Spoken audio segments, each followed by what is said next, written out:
original phone.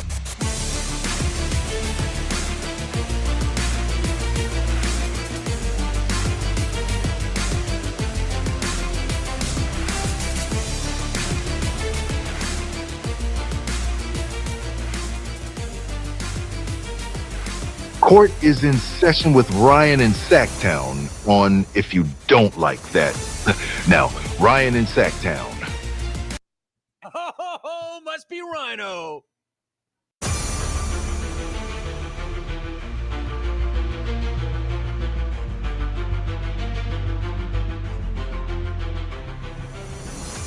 Now it is that time. Your time to meet Rhino. Rhino. Is it the last full Friday on the King's Court in Sacramento that De'Aaron Fox will be a King? What a fluid story this has been. We did an impromptu show last night. A lot of fun. Thank you, everybody who showed up for that, participated in that. Also, just been around as of late. We're sticking together as Kings fans, trying to navigate this thing that is a very fluid story. As the last 48 hours have passed, my opinion has changed. It keeps moving. I'm learning new things. I'm reading new things. And I'm still trying to figure out, pinpoint where exactly all this is at and what it means. And I got to tell you, our guy, Bobby Marks, if you don't pay attention to Bobby Marks's work, you should. He did a great job really breaking this thing down to a fundamental level. We're going to listen to him. We've also got audio from Demar DeRozan talking about the Kings, the firing of Mike Brown, what this team might look like with his future if there's no De'Aaron Fox. And the key, I think we now know the key to a trade with San Antonio. We get into all of it on the other side. It is a Friday. It is like a legit Royal Rumble Friday. The Royal Rumble is tomorrow. Today, though, it's the Royal Rumble here because y'all can come on as much as you want. In fact, multiple people can come on at the same time.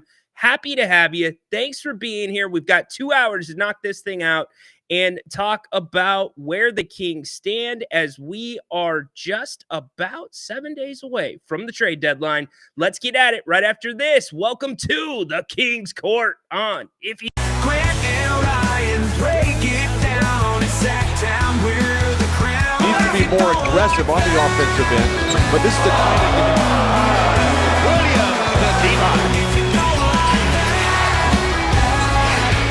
Fox. Goodbye. Oh, if you don't like. Alrighty then.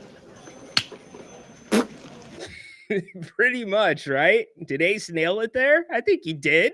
Welcome into the King's Court. How's everybody doing on this rainy Friday here in Sacktown? The Kings, another day off, getting ready for the Oklahoma City Thunder tomorrow. We'll get to that. It seems like that should be the most important story that we're hitting, but it is not. It is all about this man. It is about De'Aaron Fox. And as I've talked to people I respect that are connected, I've read other things from people that are connected that I respect and trust. My opinion has changed on one thing. It has swung, and I speculated at that one thing about 3 days ago when this news broke. And now I'm firmly in that camp, and I'm not the only one that's there. So we'll talk about that.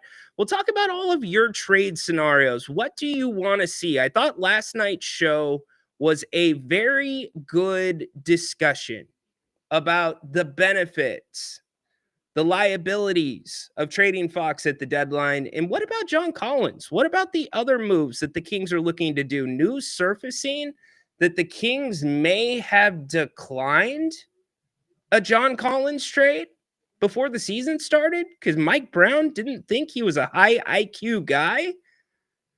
What? Could that be true? That's terrible. I mean, that's how I feel about it, if that's true, but who knows? A lot of stuff floating out there at the time. Welcome in. Let me know where you're watching from, what you're up to today. Get involved in the show. This show is better when you all get involved in the chat. when you get involved on the phone lines. You need a new link. All right, let's get a new link for you. We're going to refresh it for you right now, Corn Dog. That usually means that Corn Dog is on his way in to the King's Court. All of you can as well. I will put the new link in here. I will update the QR code as well so you can scan that. And you can also call 916-822-9485. 916-822-9485 if you want to call the show. Also, if we have any breaking news during the show, throw it in the chat. I'm going to be monitoring my phone. I'm going to be monitoring my text messages as well. In fact, I've got this handy dandy stand. Check this out.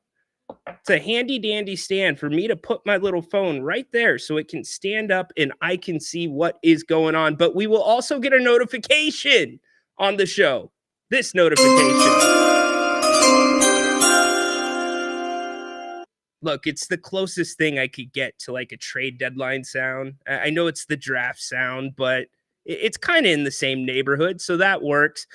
I know a couple of guys that usually come on at different times on Fridays, Haunted Horse and Adam. They have been beefing with me, literally beefing over the beef on my Cobb salad earlier this week. There's word going around that these knuckleheads might want to debate the salad and talk. If it was a regular salad, I wouldn't have said anything. But you had to have that big salad. So we'll see if that happens. And again, I look forward to hearing from all of you. Y'all make the show so much better. We'll get to your chats in a minute. Let's kick it off on the phones. He is first in. Corn Dog, what's up today, dude? What's up, man? I am feeling 1,000 times better now. Really? Good. Yeah. What'd you do? What was the secret? Ride the storm. Okay. Ride the storm. Like most colds or whatever you get, just ride the storm out. You didn't hit it with like some NyQuil or some Dayquil, you know. I mean, okay. I was gonna have trouble sleeping anyways. So even with my Advil PM that I took, I still had trouble sleeping. So I was like, I'm not taking this stuff no more. Good stuff, man. Well, I'm glad you are feeling better. What's up, man? No college football really to talk about other than Arch Manning being the favorite for the Heisman next year. That's understandable, but I mean, hey, if he's the favorite for the Heisman, he's got a daunting task week 1 against Ohio State. He does. That's right. Like, he's got to go up against arguably the best safety in the league, right off the bat.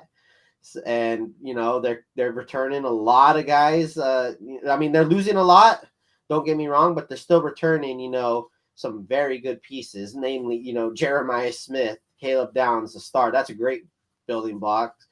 They're returning national champions. They're going to, you know, have another $20 million roster again, obviously, because Ohio State will keep spending. It's so funny because I don't want to go too far down because we've got so much Kings to get to, and we've got I'll just say it, a shit ton of audio that I want y'all to hear. But this is going to change probably in the coming years. This Wild West with NIL and transfer portal. It's not even affordable. Like, in the long term, I don't think boosters and donors are going to keep donating that much money year in, year out for, you know, the rest of their lives. Yeah, well, I depends mean, on your situation. You get an annual exemption on your taxes. There's a gift. There's an annual gift you can make, and it's in the millions, depending on whether it's held in trust or not. Why do I know that? Because that's what I used to do. That's usually like a direct donation to the school, but this is directly to a player's pay. This isn't really. No, it's to the NIL fund. They have NIL funds. Yeah, I guess, but you know. There's still, you know, a lot of legal whatever around that. I hear you. Oklahoma State was wearing QR codes to their NIL. Yeah, the QR code. Yeah, giant billboards. Yeah, for sure. But, you know, you heard the draft thing, and, you know, that actually got me onto the topic of Shedeur Sanders in my head, because I like the dude as a quarterback, but his biggest problem is a very bad problem, and it's that he holds on to the ball way too long. Does he though? Because his offensive line, how do I put this? They were awful, you know. And That's true, but guess what? His coach his whole life has been the same coach, which means if I find it's a bad habit, it was just never coached out of him. And the reason why is because they were able to get away with it, out talenting teams in high school and all the way when they were playing, at HBCUs and Jackson State and stuff, where they were able to out talent with Travis Hunter and stuff and get away with it. indeed. But then, and they were able to get away with it a little bit in the Big 12 too, when they were against teams that they could match up with, because air raid systems are developed for bad offensive lines and bad defensive lines, and it's kind of I just need to get the ball out to my skilled players as fast as possible. But then when they played, teams that actually had really good line, like the season, not this last season, 2 seasons ago when they played the Oregon Ducks, killed them. When they played this season, Nebraska killed them. Kansas State killed BYU, killed them. And those weren't even, any of those teams weren't even winners. Hell, Nebraska was barely above average this year. Yeah, but that was better than. Better than they've been for sure. Yeah, Matt Moore's got them moving in the right direction. But hold on. Hello. All right, I hear you all. I hear you. I see the chat. Let's make a left turn. Kings, what are you thinking, buddy? Anything on them? Honestly, I'm not opposed to Fox. I'm not being traded. I mean, if we get a good enough deal, I'm not opposed. Honestly, I'm not opposed to a lot of these guys being traded and do kind of what the Thunder did when they shopped everyone out and got all these picks and stuff. Oh, you want to blow it up, huh? I'm totally down because wow. What was the point of getting Sabonis if we were going to trade Fox a couple years later anyways? Might as well just let's just say keep Keon because he's cheap right now, and you're not really going to get a player of that caliber for that cheap at the moment. Maybe Keegan, and then just find what you can get for Sabonis, Fox, Monk, and Herter. And I don't know what the value is for an aging DeRozan right now with his contract, but yeah, man. That one we might just have to swallow and keep for those 3 years while you're finding guys and just let them chase stats, which I'm not opposed to either. But those 4, I'm totally fine in just blowing up because I think this team's peak is a bubble first-round team at best. Yeah, but it's not. You have 5 or 6 really good pieces on good contracts that fit really well together, and I think you play to win the game. And I don't think Sacramento would be down for a rebuild, nor do I think. Depends what game you're playing. Yeah, right. Nor do I think that some of the pieces that you're talking about would get you a return that's worth trading them for. So I think you are much closer to a retool if you end up trading Fox. So I'm kind of opposite, but it's interesting. You are the first person that I have talked to that said blow it up. Interesting. All right. Under consideration.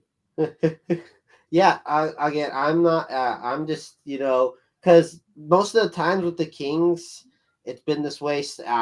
Post the Weber Vlade days, it's we've been either like a first round team or we've been bad, but not bad enough to get like the first pick, which is why we missed out on guys like Anthony Davis or Andrew Wiggins and stuff. Like we were bad. We weren't making the playoffs, but we were not the worst. So we missed out on, again, really good prospects. Like, I hear you. I just think that I'm going to play the other side of the fence there that says the Kings have basically, outside of DeMar DeRozan, done nothing in free agency and the trade deadline. And somehow they've remained somewhat relevant and in contention for the play-in and a playoff spot. So I just think the margins are so small right now in the NBA. And here's the other thing, too.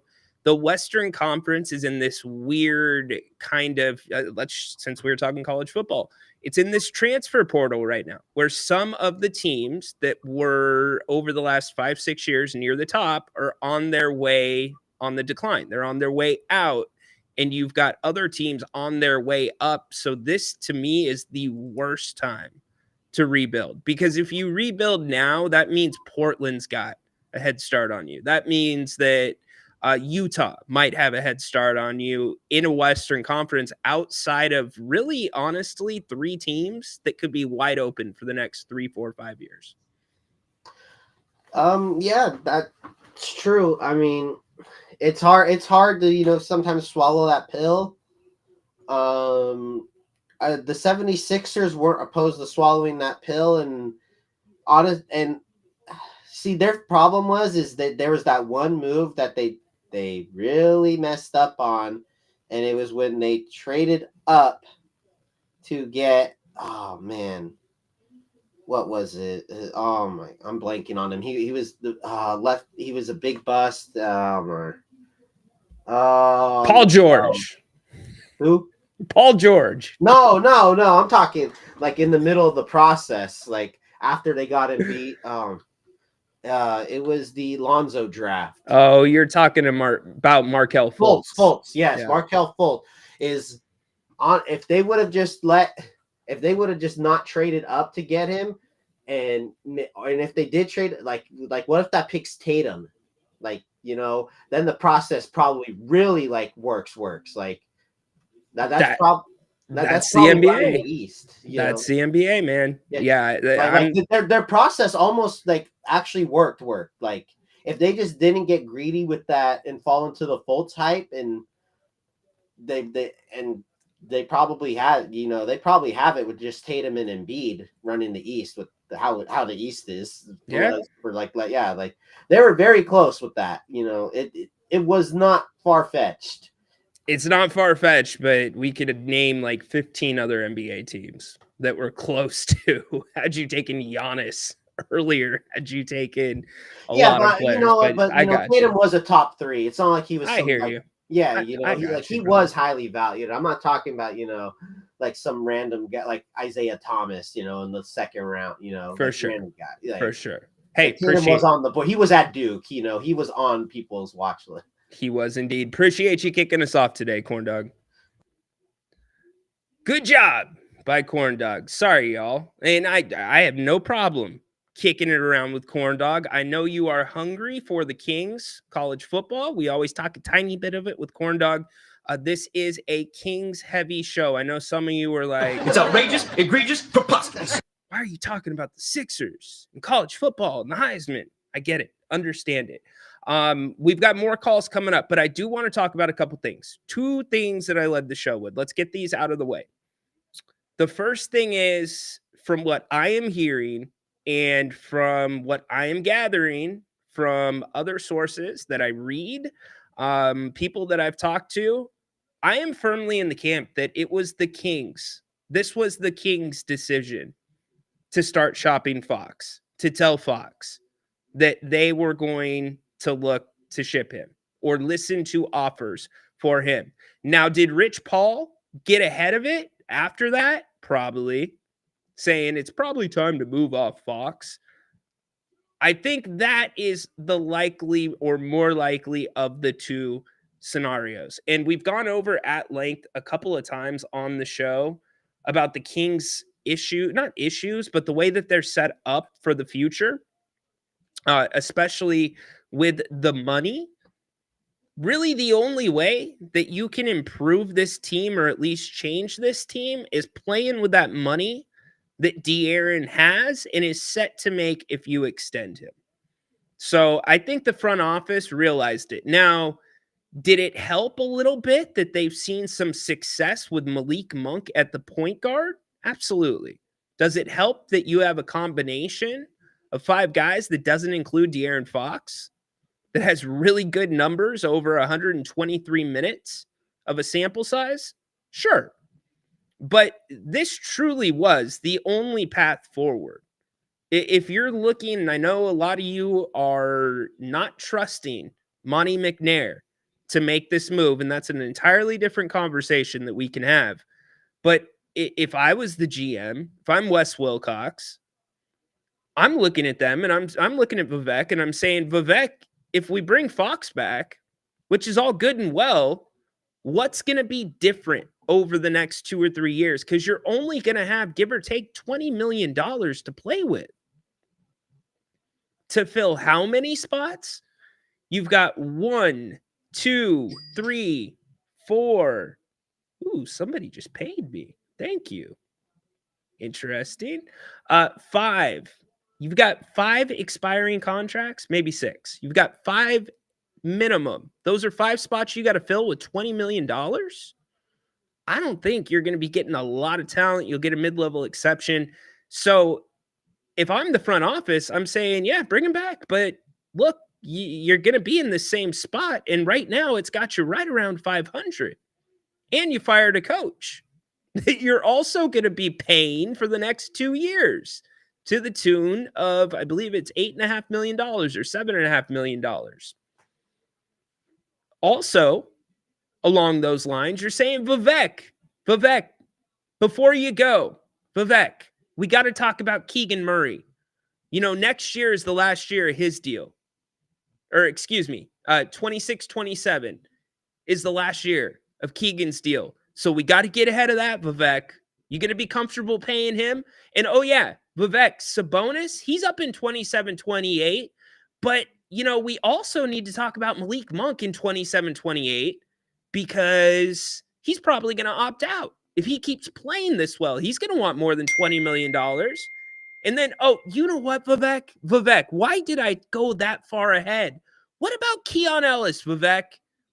Next year is his last year of his contract. He's making 2.3 or 2.3. So basically, yo, Vivek, for a mediocre product, a 500 product, if you bring De'Aaron back, you're really going to have to dip into your pockets. Now, you can do that without it going against the cap because it's your own free agents, but you still pay on the luxury tax. So the only true way to shake it up is with De'Aaron. So to me, it makes complete sense that the Kings would have approached De'Aaron and said, we're looking at moving you. We're thinking about it. Not saying we're going to move you, but you also have to factor in, besides what we just talked about with the payroll, you have to factor this in. De'Aaron has declined to sign 2 different extensions. 2 extensions. A large part of the fan base says it's because he's going to get the Supermax. He ain't getting the Supermax. It ain't happening. He's not making all NBA at the way he's playing right now, the level he's playing. Bobby Marks said as much today or a couple of days ago when he recorded his podcast. Here's the other thing. De'Aaron wants to win. I said it in June. Before it actually came out of De'Aaron's mouth on the record, I said it in June. He wants to see how the roster develops. That's why he's not re-signing. So you don't know if De'Aaron's even going to re-sign here. So you got to get ahead of it. And we're going to listen to Bobby Marks. He does a really good job talking about that. We've also got some trade scenarios and the trade assets that we can go over that the Kings have. We'll hit those in a little bit. We're going to take your phone calls. Now, the other thing to me that is a key to this San Antonio possible deal. And yes, I've gotten a couple messages, not in the chat. I think Dennis put something in, but I'm seeing on my phone that there's some names or teams floating around as a possible third team with all this. Here's the key. This is my understanding to a San Antonio deal. It is Stephon Castle. Steph Castle has to be part of a deal for De'Aaron Fox.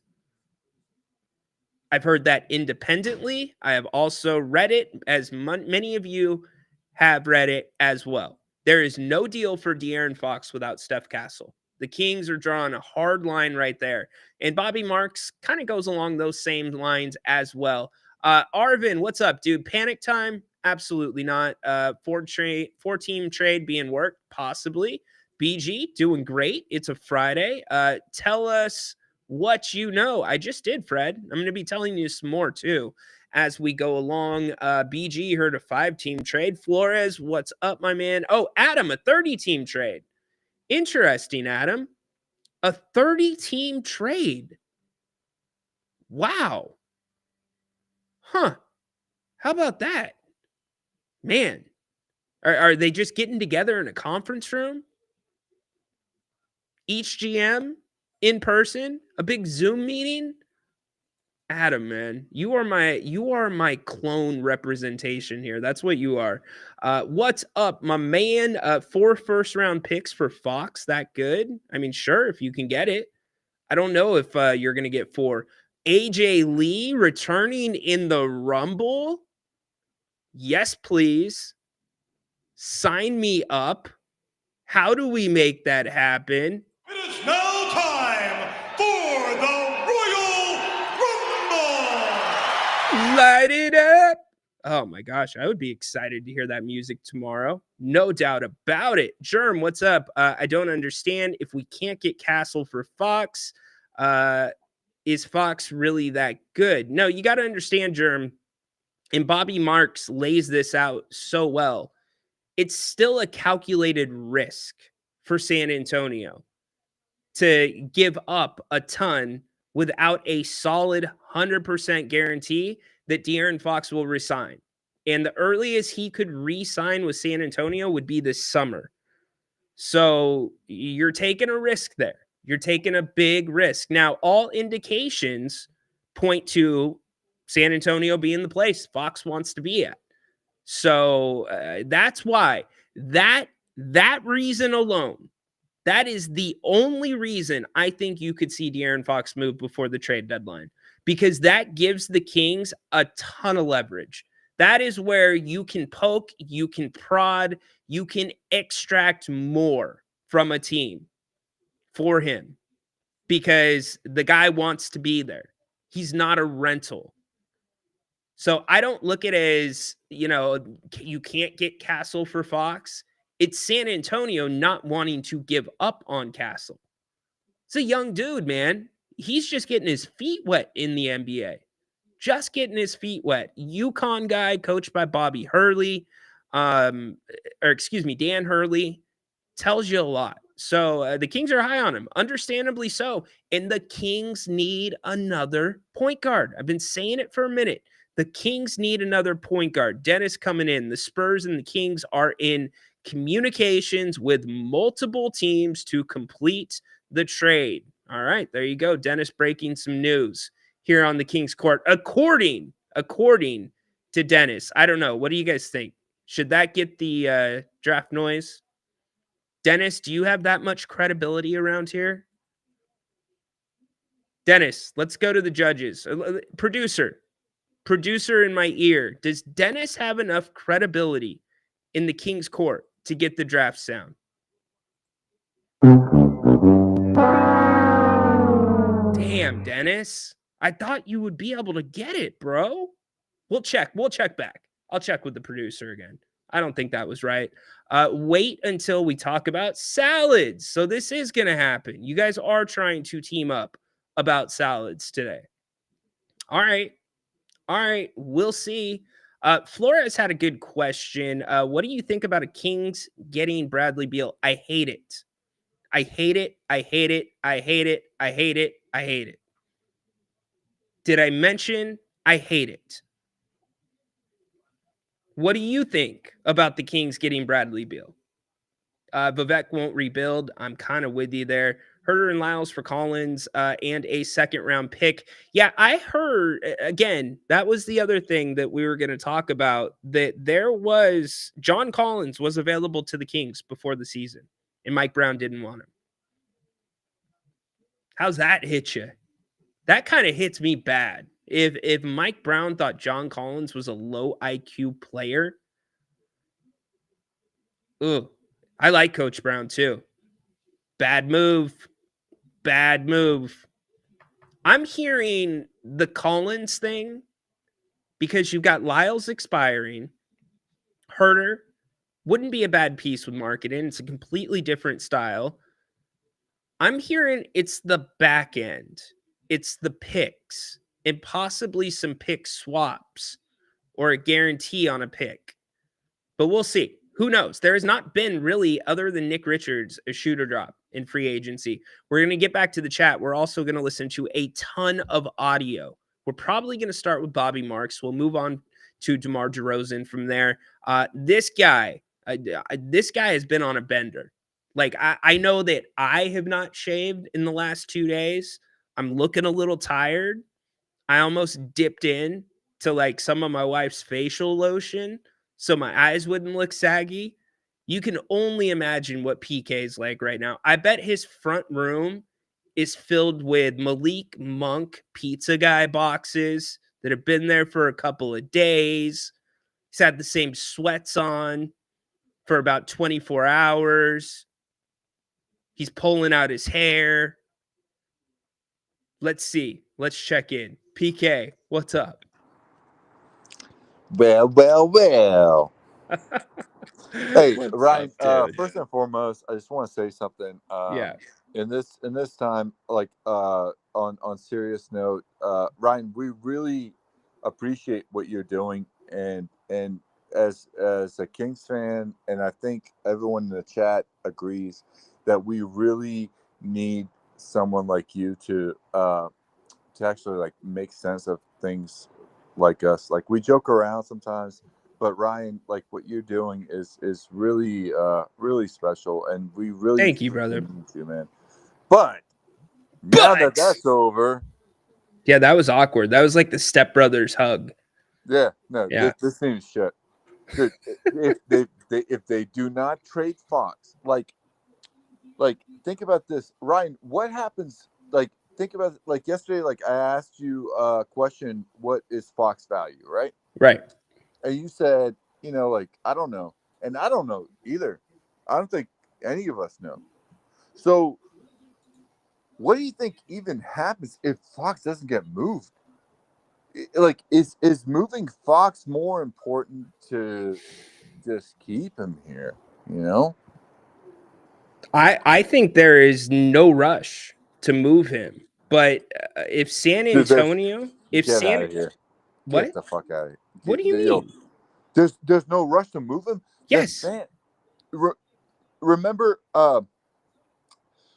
Grant had this rant earlier in the season, and he said if Kings fans turn on a player, there's no turning back, right?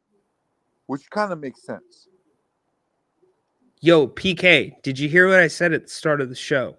De'Aaron's not requested a trade. I'm behind that. The Kings, I truly believe, have approached De'Aaron and said they are entertaining offers for him. And if I'm De'Aaron's agent, of course I'm going to get ahead of it and try to control the narrative and say, well, you should probably move off of my client. We're not going to re-sign here. Okay, well then, Ryan, don't you think it's weird that we don't know the value of what Fox is worth? No. Because you're a pro.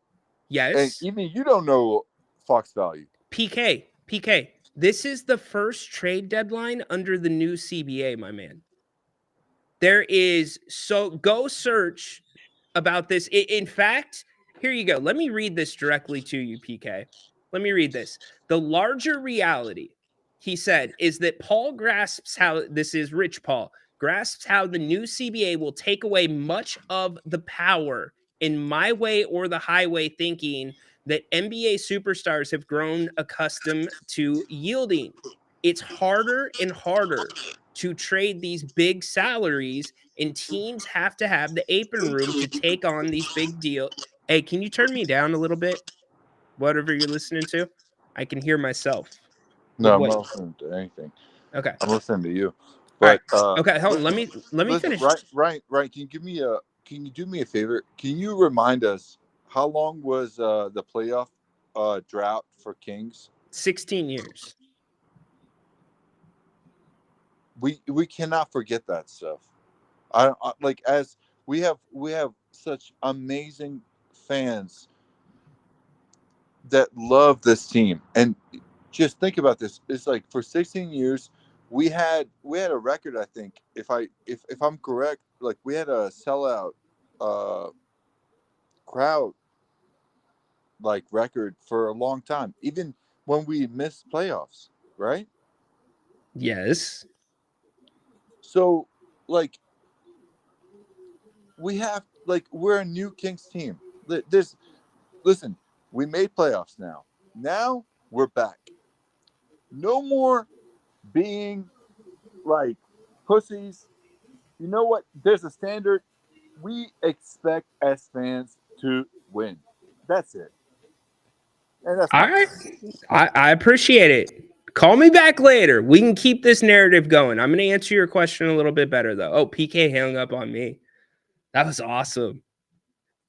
PK is like, Rhino, you can't tell me his value? It's a complete crap. No, PK, I can't tell you his value. Let me explain. This is not the Wild West of the old NBA, where you can pay massive amounts of money and bring stars together. The GM said in their anonymous poll that if there was one thing they could change about the NBA, and this was before the start of the season, when the CBA had been in effect for 2 months, 3 months, it was the freaking CBA. They've got 6.5 more years until it's renegotiated. So the first taste of this CBA that we got, PK, and I'm going to bring this back around to make sense, hopefully to you and to explain to everybody else. The first taste we got of this was free agency this summer, and it was underwhelming. It was very underwhelming. Some dudes got paid. I'm coming back to it, PK. I'm coming back. Some guys got paid. Most did not. Okay? Teams were trading to get out of the penalties, the aprons, and giving up second-round picks to get that money off the books. Okay? So now this is the first trade deadline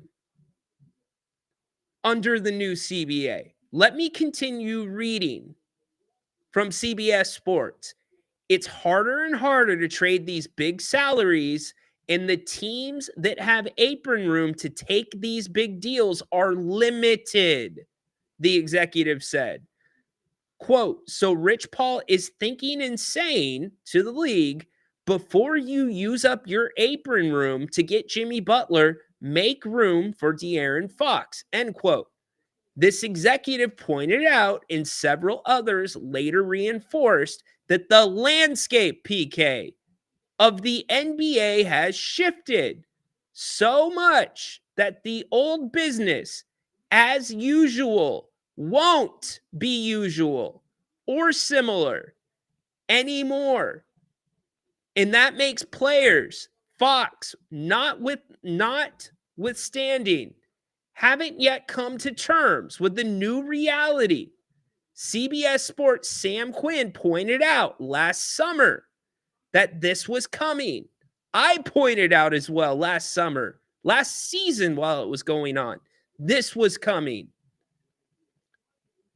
Paul appears well aware of what's happened and has savvily begun adjusting accordingly. But many players and agents are in for a rude awakening, sources say. So PK, 4 first-round picks for Rudy Gobert a few years back, that ain't happening no more. And you could argue that that was an outlier. That was definitely an outlier.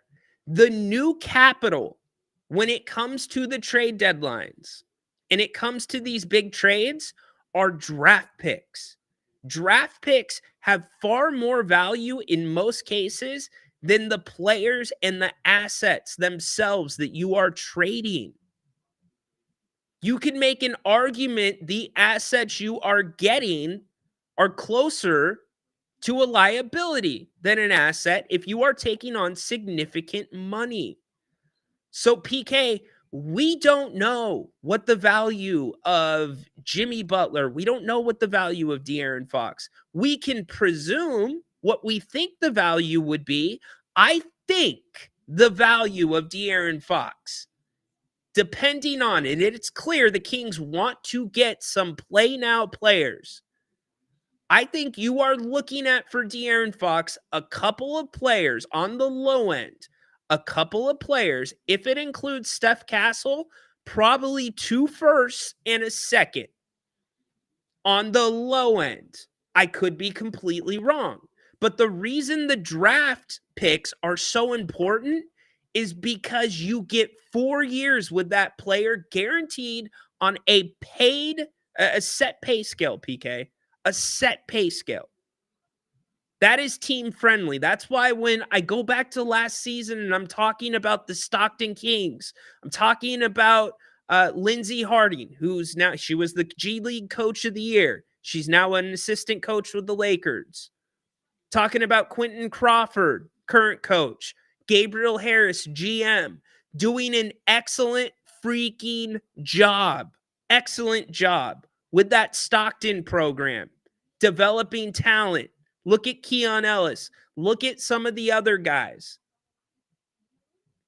That is now what is so important in this new landscape of the CBA. So I can know as much as I want about basketball and talk to as many people as I know that are plugged into the situation, and they're all going to give you the same answer on the record. We don't know what the value is. Now, if you don't get a Steph Castle, if you don't get him in a deal with Fox, I think that pumps the draft picks up significantly. But this is so different. And to your point about the Kings being back and we made the playoffs, that's the standard. My man, PK, I love you to death. I appreciate the kind words you said. This is why we do shows, to have debate, back and forth, good-spirited, good, clean, fun debate. But I could make a strong argument, PK, and I don't want to kick you in the nuts right now, so I'm not going to do it. But I could make a strong argument that playoff year was a freaking outlier, dude. Because look at what the Kings have done last year and now this year. I'm not going to do that. Because Grant will sit here and tell you he has in the past. Well, the entire NBA was really injured the year the Kings made the playoffs, and the Kings were the healthiest team in the league. True. Very true. The Kings were the healthiest team by a long shot. Healthiest team by a long shot. Not even close. New York was the second closest team, and it wasn't even close. But I still think what the Kings did that year was special. What the Kings did that year, the Kings weren't even expecting to do. That was supposed to be a defensive team, my man. So I think we got to be careful about setting standards. Now, I want that standard. I do. I'm very excited about where the Kings are at right now. I might be the only one in town. I think I have been saying this is the right move for a long time. So you're good, dude. Hey, brother, that's what I love about Kings fans. That's what I love about you. That's what I love about this city. You love this team. You are all the most loyal and the most knowledgeable and the best fans in the league. Period. End of story. No need to apologize. But it's just, you got to be careful. You don't know. The CBA is a freaking monster. In fact, why don't we start listening really quick? We're going to keep talking about this. We'll go through your chat. I told you Bobby Marks did a wonderful freaking job breaking this down. Yes, you're getting a freaking out of me. That's how good it was. We've got some clips from Bobby Marks. Here's the first one, talking about the De'Aaron Fox deal. 2 years left on his contract, 34.8 this year, 37.1 next year. There's no player options. He was eligible to sign a 3-year, $166 million extension this past offseason. It's the exact same extension that Bam Adebayo signed in Miami. He elected not to do it. At the time, it was phrased as basically kind of leaving his financial window open in case he earned All-NBA this year and was Supermax eligible here. He would have been able to sign a 5-year, $300+ million Supermax extension if he earns All-NBA This year, I would say that is highly unlikely, just based on him not earning a bid in the All-Star game. Certainly where Sacramento is in the standings here. His play on the court has not warranted All NBA. So we can throw the Supermax out the window here. He is eligible to sign a 4-year, $229 million extension with Sacramento if he is on the roster this summer. It basically comes back to the root of De'Aaron Fox has not asked to be traded. He has not said he was willing to commit long-term, certainly by signing the extension. And the extension last offseason, you kind of get a sense, certainly if you're the Kings front office and talking with his agent, Rich Paul from Clutch, if Fox would commit this offseason. And that kind of brings us to the root of why all of a sudden we see his name in trade rumors and why Sacramento is opening up the phone lines. If you don't feel that a player is going to commit long-term, and he has 1 year left like Fox would next year, you're going to trade that player. You are not taking this through a season and then let De'Aaron Fox become a free agent in the offseason of 2026. That is not happening. I guarantee you that will not happen here. So what do you? That's the first part. Now, really quick, PK, because I don't want to hurt your feelings. We just had that awkward stepbrothers hug verbally. I don't disagree with you, but I got to warn you. That's not true of every member of the national media. You can't group them together. Bobby Marks was a GM for the Brooklyn Nets. Dude watches basketball nonstop. I am lucky enough to have connections to Bobby Marks. He knows what the hell he is talking about. Here's Bobby Marks again. We've got a few clips. We'll break them up, talking some more about the situation. Here comes the big challenge, okay? Is a team willing to give up draft picks, players, basically mortgage a lot with the risk that De'Aaron Fox will leave in free agency in 2026. You're basically inheriting the same issue that Sacramento has right now. De'Aaron Fox, if you're De'Aaron Fox and if you're Rich Paul, getting De'Aaron Fox to San Antonio should be a priority by the deadline. And here's a reason why. De'Aaron Fox is renegotiation eligible this offseason. Okay, what does that mean? His $37 million contract can increase to roughly $47 million if San Antonio has cap space, similar to what we saw a little bit with Lauri Markkanen. And then he can extend for another 4 years, $229 million, 6 months after the trade. So if he's traded in by the deadline, you're looking at early July here. That comes with a $10 million caveat. Okay, if De'Aaron Fox is traded in the offseason, let's say he's traded in July, renegotiation can't happen until January. The likelihood is that San Antonio doesn't have cap space by then. So that basically goes out the window. So that's a nice little perk as far as getting your client to the Spurs now. So that is one of the perks of getting him to the Spurs now. Now, Bobby's going to talk a little bit more about the Spurs situation in the way that the Spurs look at this and why there's a benefit and there's a liability to doing this right now. Bobby, one more time. What pieces fit around Victor? We want to use the next 40 games to kind of evaluate our roster. How did we all of a sudden get lumped into all this right now? And if you're San Antonio, you're thinking, all right, the likelihood is that De'Aaron Fox wants to be here. Can we risk, and as I said, can we risk playing out the next year and a half and De'Aaron Fox becoming a free agent without giving up everything? That doesn't happen now in this day. As I said, players do not hit free agency, and then you have to factor in him getting traded to somewhere. let's say he gets traded somewhere and he'd be like, man, I like it here. I think we have a really good team and we could potentially become really good here. That basically goes out the window. The hardest thing, and I said this on TV on Thursday, the hardest thing to do at the deadline is show restraint if you are a team. We went through it in 2010 when I was in New Jersey with Carmelo Anthony.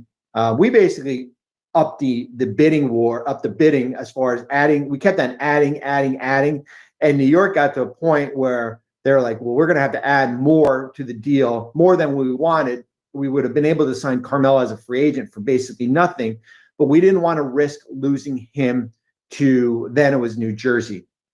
And that is basically kind of the backstory of how that came about. In this situation, if you're San Antonio, they have the, as I said, they have the bingo board of draft assets. They have the bingo board of, they have 9 firsts. They've got pick swaps. One of those firsts is a 2031 unprotected Minnesota, unprotected from Atlanta at 25, 27. They've got swap rights. They got a top 10 protected first from Chicago. They've got the players. If you're San Antonio, you're thinking, how do I do a De'Aaron Fox deal by February 6th, but without giving up Stephon Castle?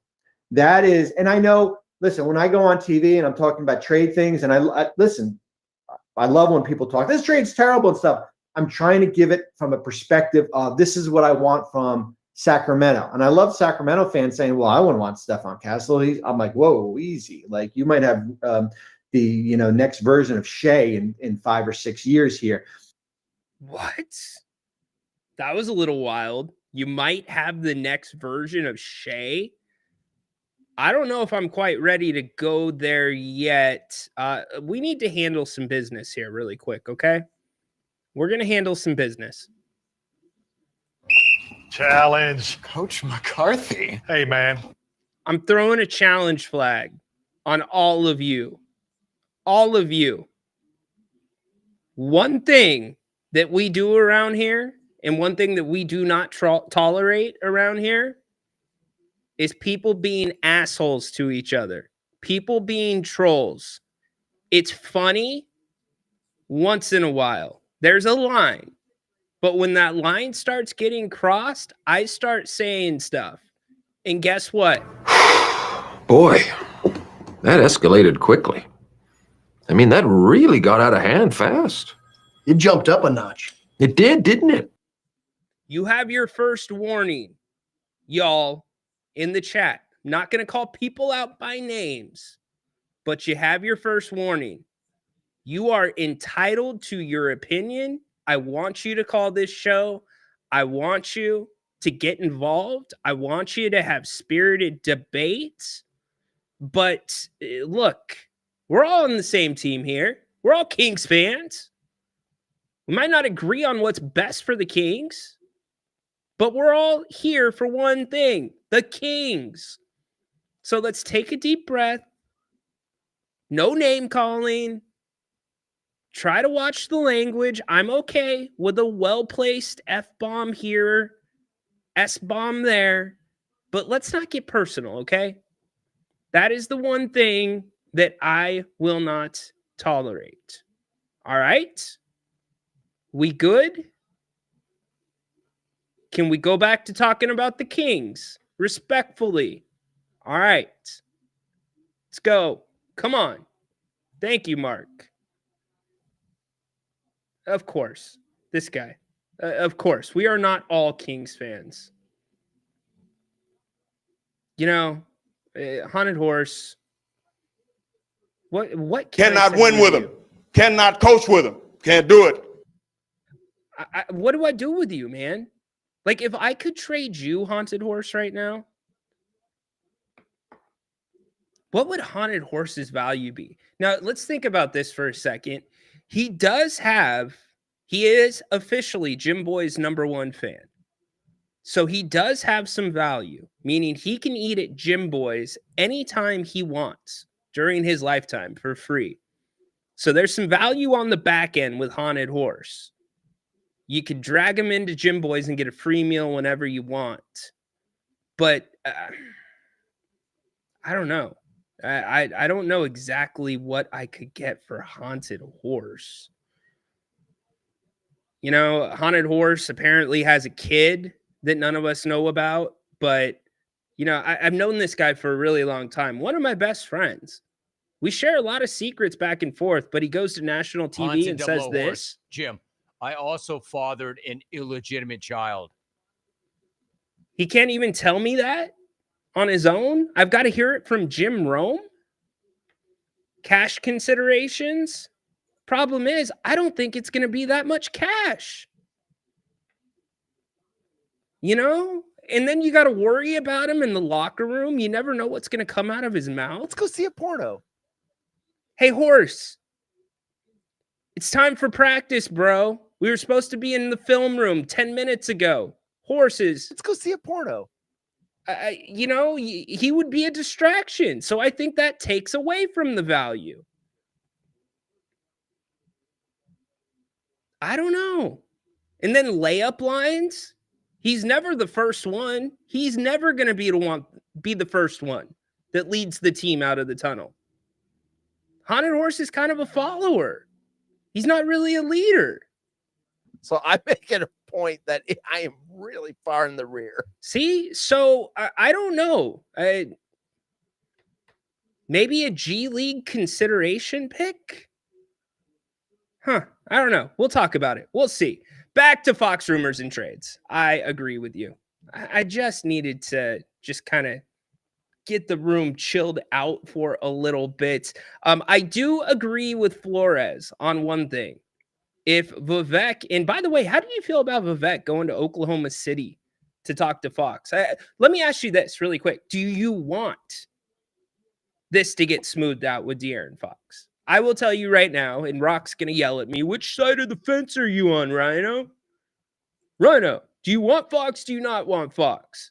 This is Rock every day to me. Pick a side. It's like, pick a side. Well, if you've been watching the show, I think it's time for Fox to go. I've been saying it for a minute. That's where I'm at. So I do not think it's a good idea to try to smooth things over for Fox. I don't think it's in the Kings' best long-term interest. I don't. And I'm not going to sit here and run it down for 30 minutes as to why. I don't. But what do you all think? You know, Flores says if Vivek took Fox to Bennett, gets him a prime cut of steak like the New York, the Porterhouse, the filet. Foxy's not feeling a steak. He could get the great fresh seafood like the redfish. Does that smooth it out? Maybe. But seriously, do you want it to be smoothed out with Fox? That's what I'm asking you now. Put it in the chat while I tell you about our favorite place, Bennett's West Side Grill, third location in the greater Sacramento area in Rockland. Don't forget about the one off of Howe and Fair Oaks and the other in Roseville. Prime cuts of seafood and steak. And guess what? It's the weekend, meaning prime rib tonight after 3 o'clock. Prime rib Saturday, Sunday too. Also, make your reservations, you all, for weekend brunch. We were there this last weekend. It is one of my family's favorites, 11 to 2 p.m. at all 3 locations. If you are a mimosa fan, get out there because you can get 2 entrees and a bottle of champagne and the OJ for under $50. Bennett's also has a great selection of salads, sandwiches, other entrees. I've seen some of you put in there the meatloaf. The meatloaf is actually pretty good there. Also, keep saying also. I got to cut that out. That's terrible. That is terrible. Also, oh my gosh, what am I doing? That's terrible. Check out Bennett'sRestaurants.com and you can make your reservations there. You can book out. They've got some private dining rooms. If you got a bigger group and you want your own area, they can also do your to-goes, even large to-goes. They will cater your party. Just take it from owner himself, Brian Bennett. I don't know about you, but if you're thinking about having a holiday party or a party of any kind, and you don't ask us to make our house smoked salmon, to grill our prime New York steak, to grill long stem artichokes, to make ahi pokey. What are you talking about? You're going to have a party and you're not going to call Bennett and have them take care of you? My goodness gracious. give us a call. We can make this for Easter. We can make it for Christmas. We can make it for any. And you can give them a call by getting the phone numbers at bennettsrestaurants.com. Prime cuts of seafood and steak. Also, don't forget about their happy hour, 2 to 6 o'clock. Good offerings there with their sips and tastes. Huge thanks to Bennett's for sponsoring, in part today, the King's Court. We're talking about De'Aaron Fox. We're talking about whether or not you want this thing smoothed over. Do I do it? Let's take a poll. Do we go back to PK? He's back for seconds. Dirk, I like Bennett's and all, but I'm good on the holiday meals. Fair enough. That's all right. They're open 364 other days of the week. Hey, Ryan, can you add the link for the show, please? Absolutely, Dorian. Here you go, buddy. Hit that link and you can call in. You can also call 916-822-9485. That can get you a direct line to the show. Keeping Fox would be the Kangs. Okay, I'm with you there, Todd. We're on the same page.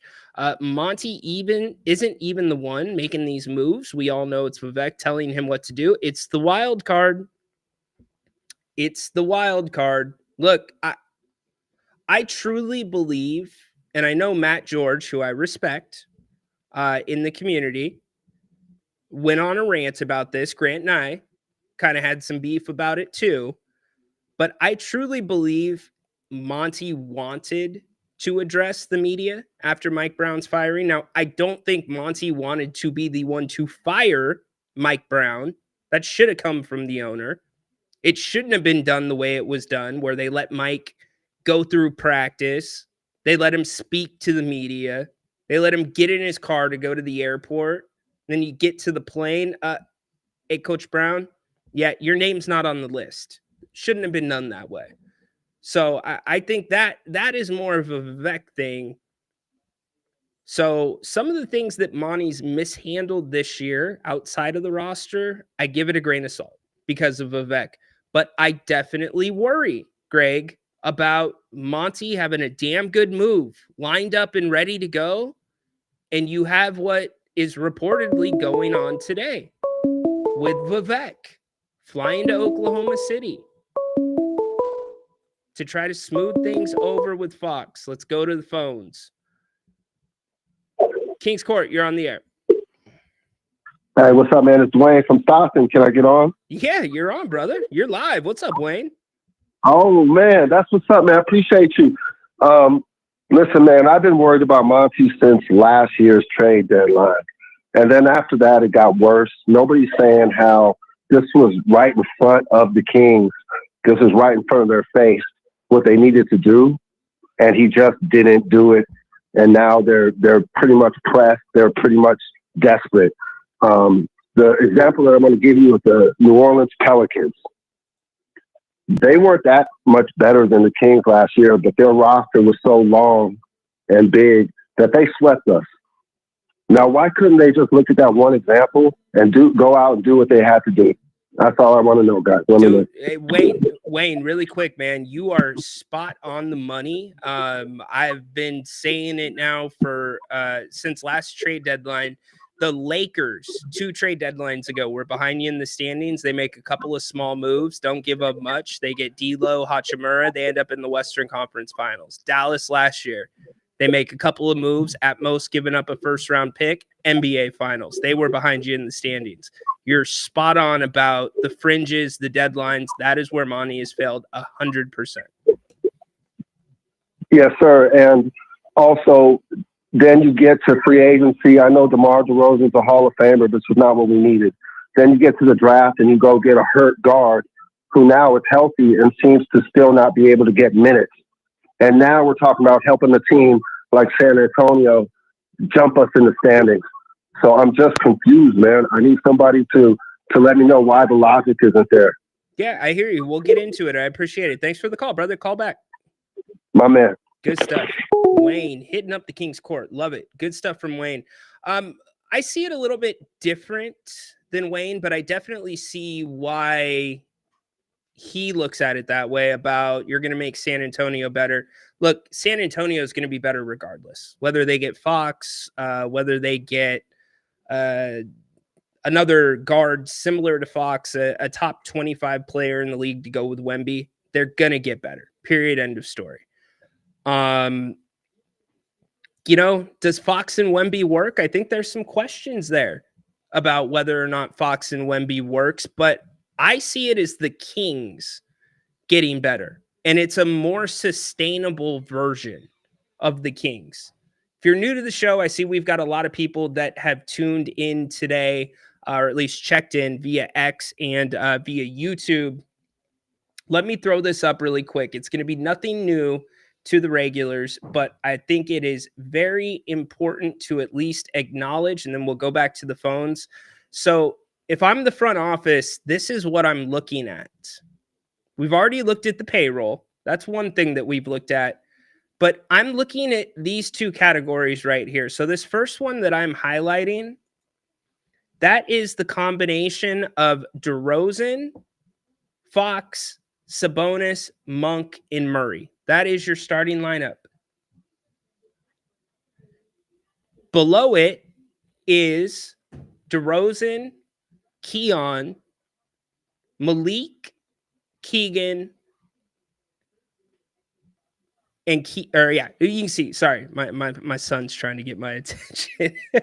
You've got Sabonis, Murray, Monk, Keon, and DeRozan. What's important about this is you have 123 minutes played without Fox on the court. And per 100 possessions, you are averaging 23.6 more points than the Kings season average per 100 possessions. Let me repeat that. You're also doing it on less shots. 6.7 field goal attempts more than the Kings average. So yes, it's only 123-minute sample size, but it shows you when the ball moves, it makes a massive difference for this team.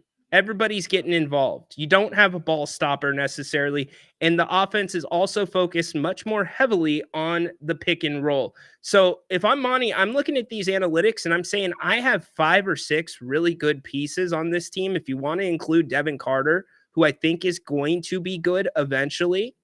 Offense is going to be a little bit of a work. Defense is going to be quicker. We've seen it in flashes.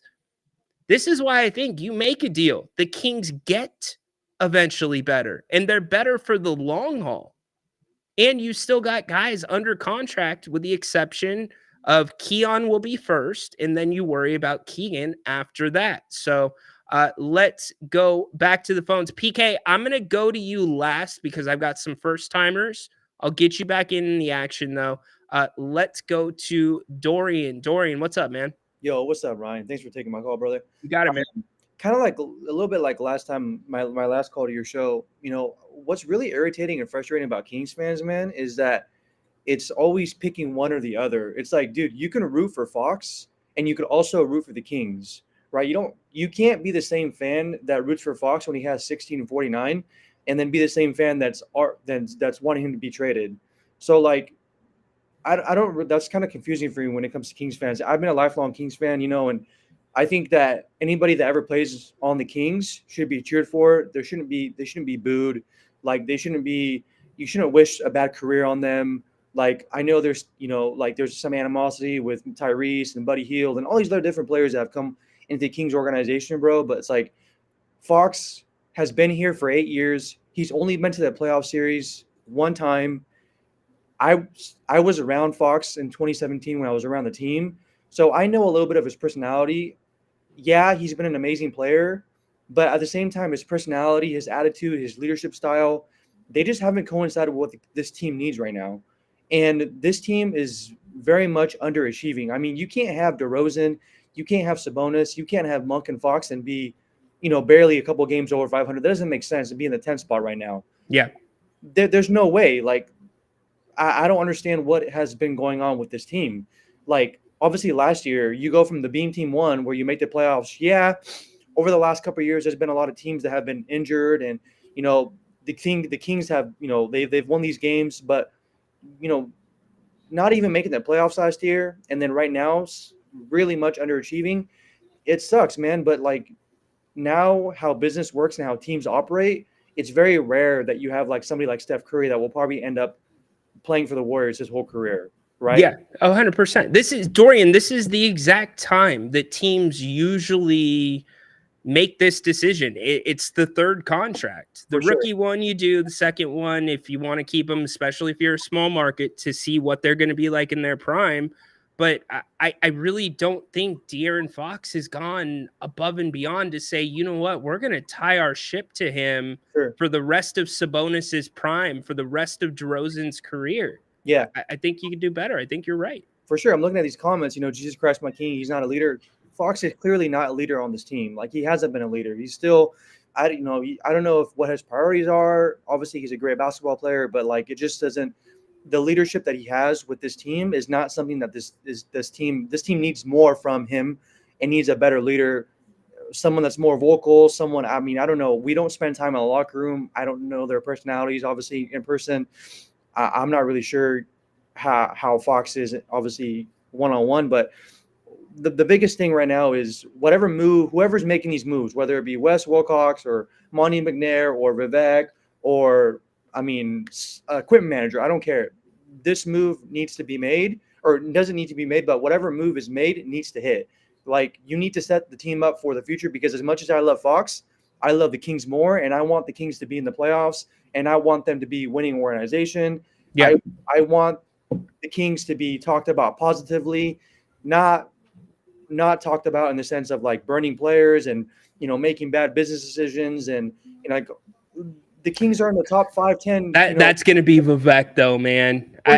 Look, here's this. You're one of the most hardcore Kings fans I know. You have to do twice as much to get half of the positive recognition. But if you as much as just barely step on it or in it on a bad decision, like the way they handled the Brown thing, it's going to be all you hear nationally. Yeah. It's just how it is. Yeah, and I don't agree with that comment, Tristan. Fox is the leader we deserved. I don't think Fox was ever really a leader on this team. Maybe in 2022 when he, helped lead the Kings to the playoffs, but that energy that he had from that season on has not been reciprocated throughout his career. So I don't know as far as him being a leader. I don't think so. And to your comment, Ryan, I think rightfully so. The Kings have been a crappy team for the last 16 years, for 16 seasons. They need to earn respect from other teams. They need to earn respect from other people. Like, you're not just going to get respect just by making the playoffs one time. Like, that is not how teams work. That's not how legacies are built. That's not how dynasties are built. No. This team has a long way to go. And, I love the Kings. They were my first love, and I will continue supporting the Kings. But whoever's making this next move, whether it happens or not, they need to position the team to be successful for years to come, because it's just getting irritating, them being terrible and them being the laughing stock of the league. Ticket prices are one of the most expensive to go to. Like, that's not fair. Yeah, I hear you. I hear you. Dynamic pricing. Golden One is beautiful. Beam Team is beautiful, but like, bro, like the Kings need to win. And whoever's on the team, I don't care. I think the Kings need to win. And you can root for Fox, but you could also root for the Kings. Just even if he leaves, you don't have to call him a bad player, or you don't have to, badmouth him. Like, Kings don't, or people in athletes don't stay on one team their whole career. That's just how business works. So 100%. Dorian, appreciate you, dude. Thanks, Ryan. Well done.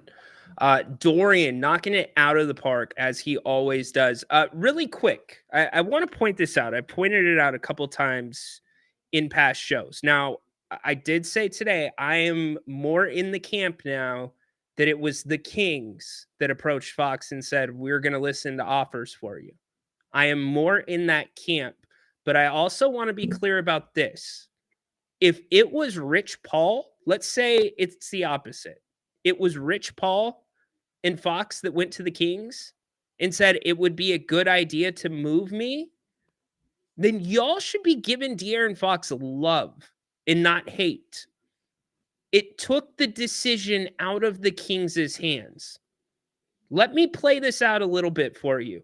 De'Aaron Fox and Rich Paul could have gaslit the Kings with the back end of the tweet that I put out, with the words that came exactly from his mouth in the Sam Amick article, that he wants to see how the roster develops.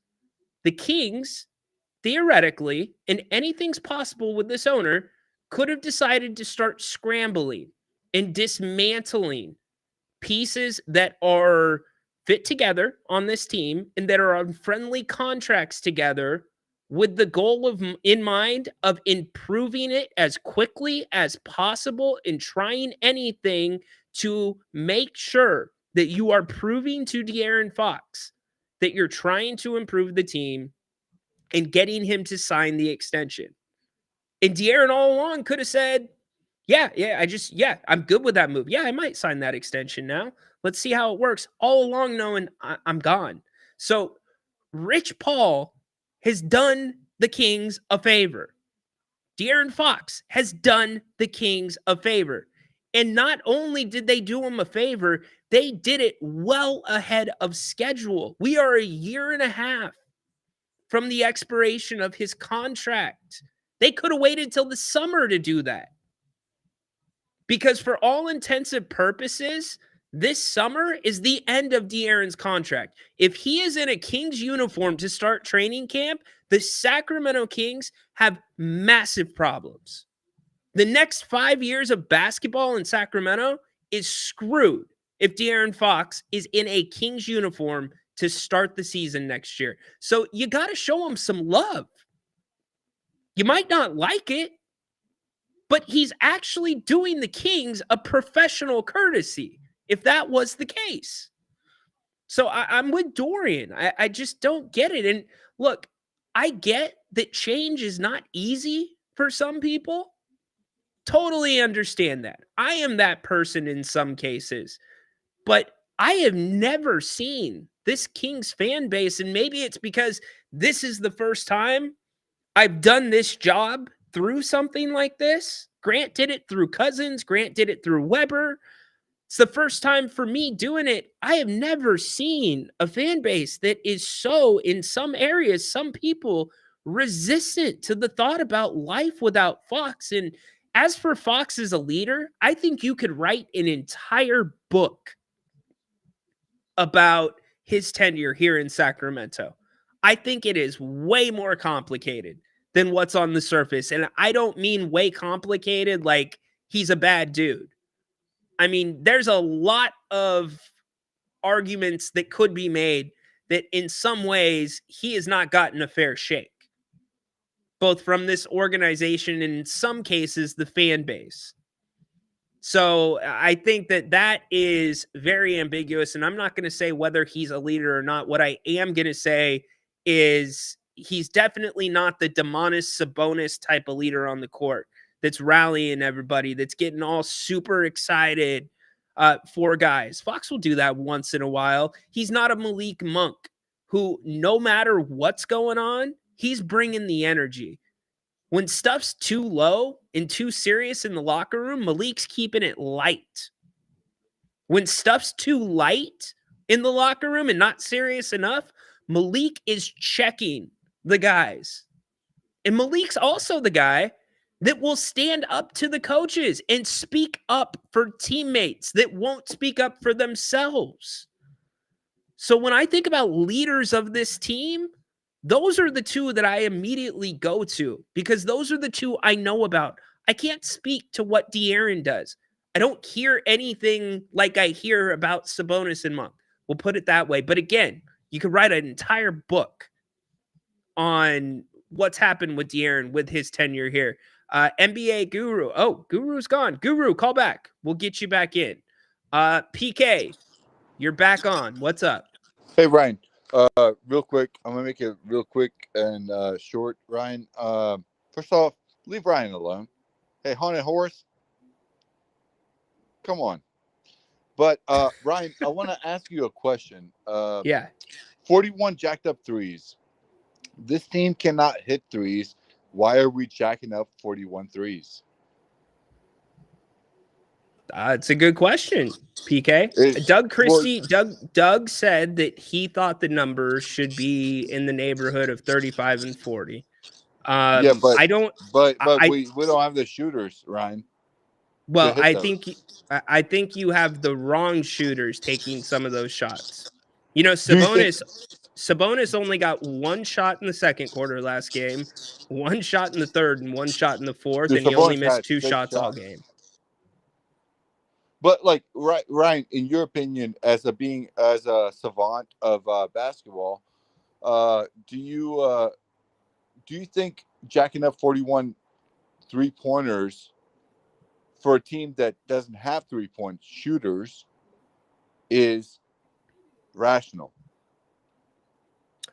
It depends. PK, it's 100% dependent on the personnel. I don't think it's rational when the ball is not moving. I don't think it's rational when guys are I'm saying, like, do you think it makes sense for us to jack up 41? Like I don't know how to explain it. Ryan, do you think it makes sense for Kings to be a 3-point shooting team right now? No. Like PK, the at Kings this point. No, PK, the Kings' best basketball comes when they turn defense into offense. And what usually happens when defense gets turned into offense, the ball moves really well. They run in transition and guys step into their 3-point shots and they make them. That's when Trey Lyles is knocking them down. Are you okay with seeing 41 on the stat sheet? I don't have a problem with 41 on the stat sheet in today's NBA, PK. I don't. So you trust Kings to shoot 41 threes? You're playing on what PK. There you got to take circumstance. It depends on what the defense is doing. It depends on who's on the floor. It's not just a blanket, yes, I'm okay with 41 every game. It switches opponent to opponent. It's one of those things. That's Ryan, what's on Ryan, the reason I bring this up, to me, it feels lazy. When a team starts shooting 41 threes and they can't hit it, it just shows like that a team is lazy. Like, they don't play defense. They just, like, jacking up a 3 is easy. Like, figuring out how to maneuver other stuff like fouls and going through Sabonis is what real basketball is. Like, I don't think 41 threes is real basketball unless you you have Curry. I hear you, brother. Hey, PK, thanks for the call. I got other people in line. I'm gonna get brother. to. Appreciate you.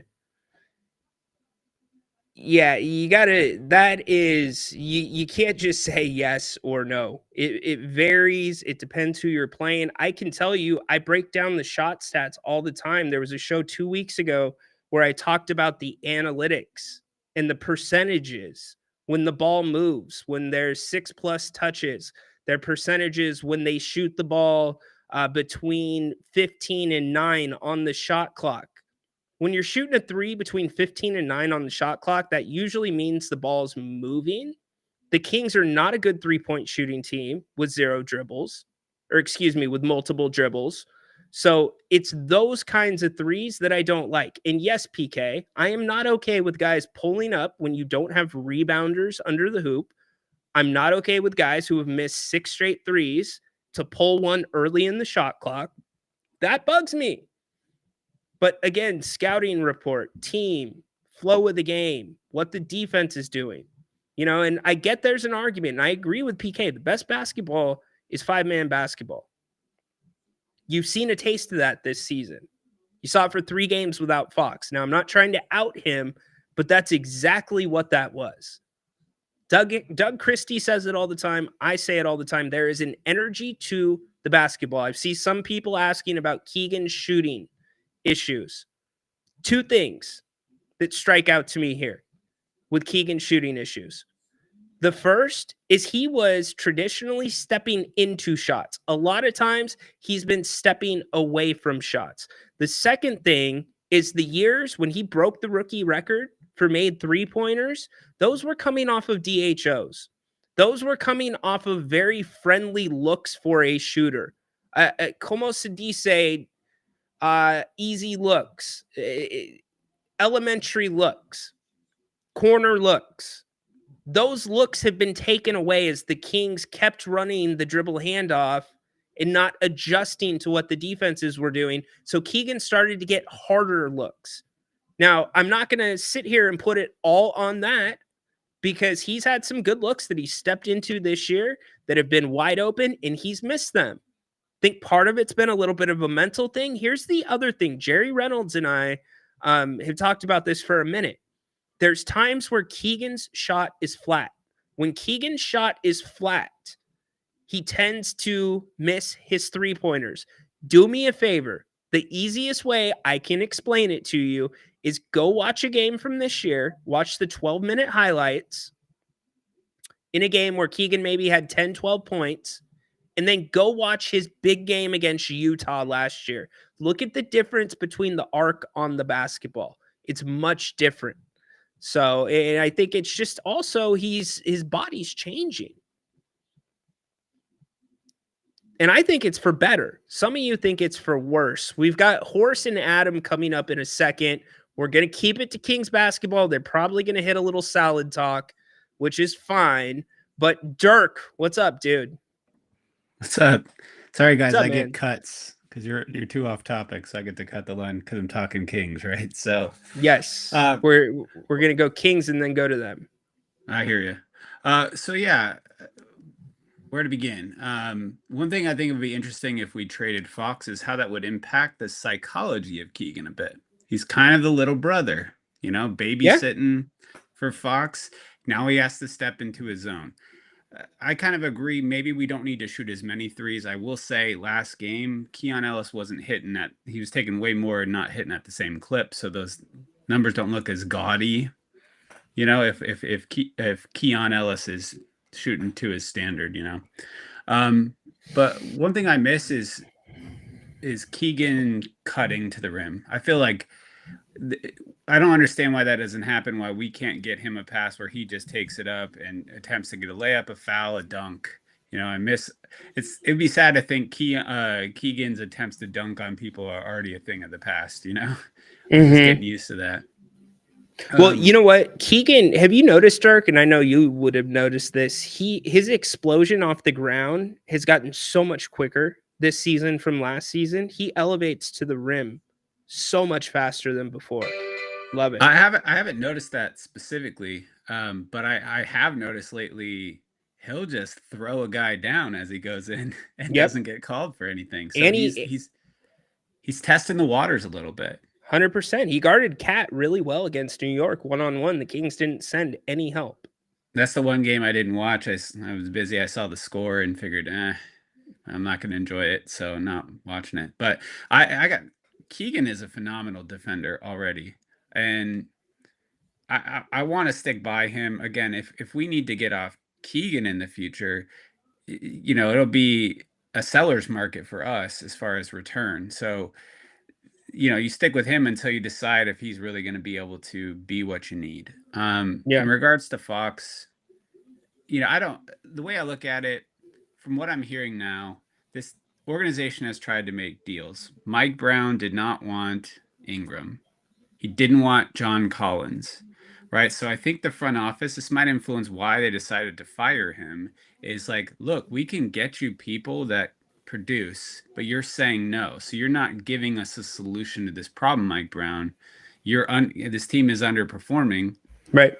We can bring you talent. You're telling us no because they're not high IQ guys. Well, you know, it's not.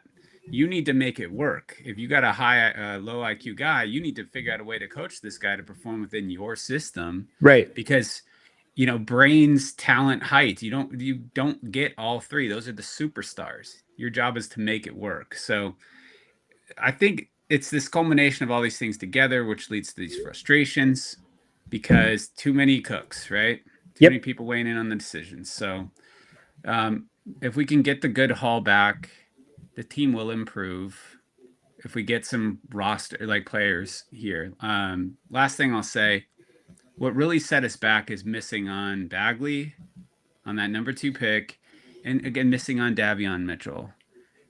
You can like Davion Mitchell, but the league doesn't value him. That's why we didn't get really anything in return. We basically had to give up his contract to get off Sasha, so that we had money for DeRozan. I mean, that's why we don't have any depth. and then Herter just not giving you anything, right? So if that's the only path moving forward to improve this team, we got to take it. We got to trade Fox, and then the sooner we move forward, the sooner we'll all feel better about it. That's all I got. All right, love it. Thanks, Stark. Appreciate you. I find it ironic that Coach Brown reportedly thought John Collins was not a high IQ guy, because the whole situation with Brown was just so interesting from a couple of standpoints. Because year one, it was magical, unanimous coach of the year. I don't need to recap it, but year two, he gave the guys a lot more autonomy to operate, especially offensively. He even went on the record and said that he rarely called plays compared to year one.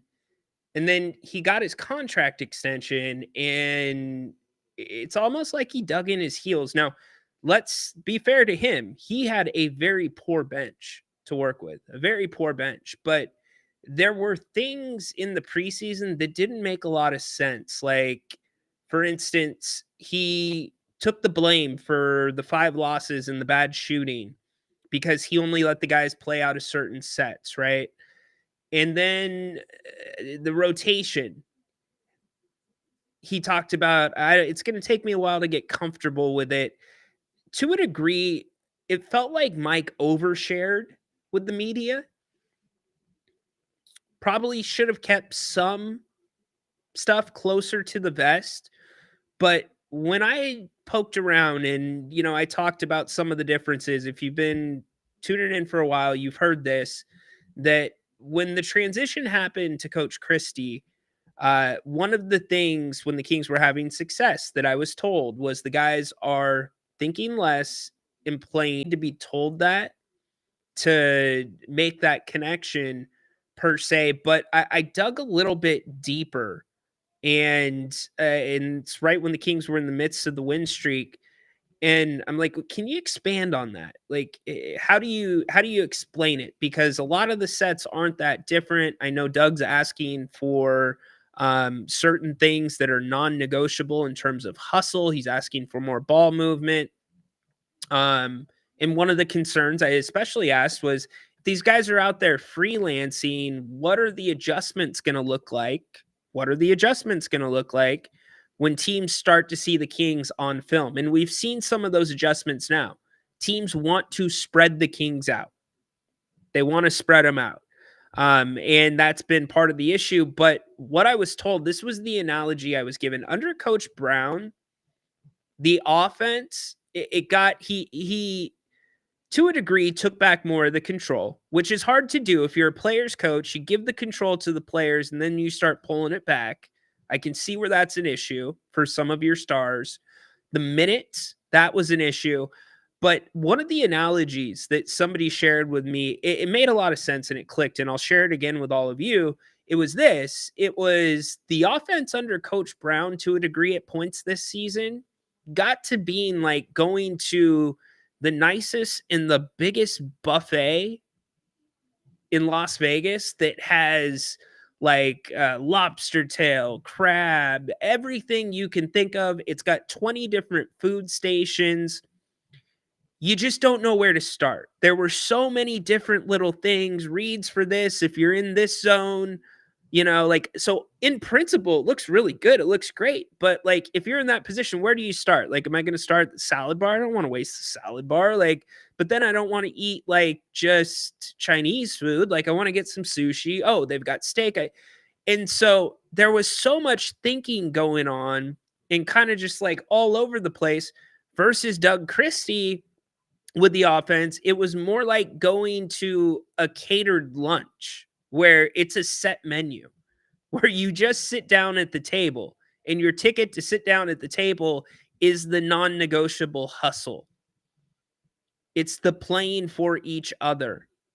It's the things that Doug's talked about, and then you let it come to you. Like, the servers bring you the food.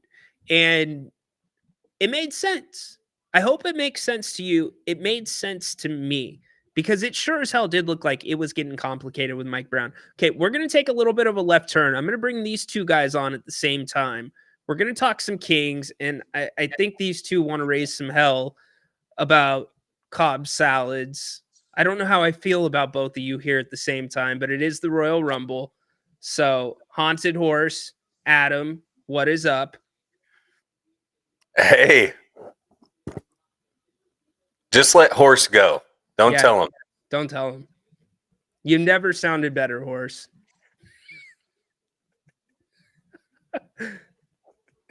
Does you think he knows yet? Oh yeah, he knows. There you go. What's up, dude? How you doing, Adam? How do you weigh in on all this? Hey, first round pick sounds good to me. With a couple Lot players, of first round picks. There's a lot, but I think we could use that as leverage. How am I? Down the road. You're good. I'm back. You're back. All right. I'm sorry. Go ahead. I had to test the mic. Go ahead. Continue. No, I mean, yeah, trade him. We've been saying this. Trade him. Get rid of him. You know, I'm with the camp that if you don't want to be here, see you later. No point. Can't win with him. Yeah, but everything I'm hearing is that it's kind of turned, that it was the Kings that may have approached him first. And it makes sense to me. So I'll give you guys my perspective as a Trailblazers fan. I'm telling you, I've said this before, but you got new viewers. We had the same situation a little bit. You guys have a better team than we had when we had to trade Damian Lillard. And as a small market, all the fans were freaking out. But you have to take a step back to go forward. Where's your record? You're one game above 500. So if you keep Fox and you don't have money to spend anywhere, where's the improvement going to come? And your schedule gets harder. I say you roll the dice, you trade Fox, get a bench, get a starter, and then see where this team is. And like you said, if you haven't traded him by next year's trade deadline, you're in trouble because you might lose him for nothing. And that would be catastrophic. 100%. I was on the trade Fox bandwagon when you guys had the bad start, and I said, you guys, I thought, got to move him, and we did it. And we're, we had to we didn't have pieces around Lillard. You've got a center, which is amazing. If you have a good center, you're already ahead of the game. So we've got a center who's got a hell of a roar. Right. Yeah. No, I mean, you got pieces, and who knew that Monk was going to be a sweet point guard that just, like, he's just a better fit for this team. I think Fox will actually play better if he gets on a better team that fits his skill set. He's just in the wrong spot. So anyway, we went through it with Dame. We had to blow our team up. You don't have to. You guys can actually make your team better on the fly, and you don't have to take, 2-3 steps back like we did. So anyway, if you keep Fox, I don't know why Vivek's trying to talk about that. Doesn't make sense to me. That's what I worry about. What? You have a 500 team. See, that's what I feel like. That's where, to me, the pieces are starting to fall into place about Monty and Wes possibly approaching, or maybe having Vivek on board about approaching De'Aaron, breaching the topic, saying, we're going to look at all scenarios. Doesn't mean we're putting you flat out on the block, but we're listening. It's possible. I could see that. And then I could totally see this owner saying, fan reaction. You can't have a Kings team without Fox. I got to get to Oklahoma City. And, let's smooth this out. And I think, if Rich Paul put out what he put out, fair, you try to control the narrative. But that's where I get worried. That's where you can lose good deals. The only possibility, I think, is maybe it's a play, good cop, bad cop, where if he doesn't get traded, because you don't trade him if the deal's not right. You're not giving him up for pennies. It's got to be a good deal, right? That makes sense. So maybe he's doing this so that if no trade materializes, that's good enough to make the move. Vivek can come in and say, hey, we just wanted to see, maybe this is a preemptive strike to keep his feelings from souring. Maybe? Am I giving the owner too much credit? I mean, well, I think Progressive put it really well. I just had it up on the screen. You take the best deal, and there's really no rush. You keep him until you get the best return. In fact, I'm going to make you guys listen to Bobby Marks here for a couple of seconds because Bobby weighs in on his opinion on what the Kings should do. At it big picture wise, the value of Fox, and I might be wrong, increases more when we get into June when teams are willing to give up more because you've lost in the first round. You think you're better than who you are. We see it. History comes with it. But then it comes with back to what we started with. Then you have the risk of you have basically a player on a 1-year contract, and you basically have to convince that player that we have a good team, or you're going to have to flip him again. From Sacramento's perspective, listen, we could do a whole probably 30 for 30 series on Sacramento in general here. You're trying to salvage how this roster can remain competitive. Yes, draft equity is important, but you're trying to do a soft retool as far as what you have, as far as whether it be Keldon Johnson and Trey Jones and Sohan. I mean, listen, we can go through a lot of different players, but if you're Sacramento, you're saying no Castle, no deal. We'll take less picks, but I want Castle, I want Keldon Johnson, and I'll take maybe 2 picks. So that is definitely something that I agree on, and Progressive kind of outlined that too. I think Castle's got to be part of the deal, but you wait. And maybe that's why Vivek's flying out there. It's because I don't see Fox turning into a Jimmy Butler. I just don't see it. Maybe you guys see it differently. That's suicide. And, Jimmy Butler's older, so he's got less. He's going for his last big deal because he knows the end is near. Fox is 4 years younger. So there's no need to burn the bridge yet because you don't want to poison your next destination. Real quick, though, in that situation, though, you're throwing this year away. You're admitting that this year is a lost year if you wait until June, because how's this team going to get better? And your schedule is getting harder versus trying to say do you not try to save this year and make a deal now and hope that the pieces can gel and you can get a push at the end and get into the playoffs? Well, just because you don't trade Fox doesn't mean you can't make a move. You could still go for that John Collins move, especially if you're anticipating trading Fox. Maybe that loosens up what you're willing to do with the draft picks on the back end with Utah. But you have no pieces to trade anyway. You don't have a bench, right? They were very close to a deal before the start of the season because Utah's looking for certain things. I think Herter fits in. I think they're okay taking his contract. Lyles runs out at the end of the year. And I think he works with Utah in the interim too. They're just trying to get through the season and get the best draft pick they can possible. So I don't think it's a lost year. I mean, and for all we know, maybe that is the conversation that Vivek's having, whether we trade you or not, Adam.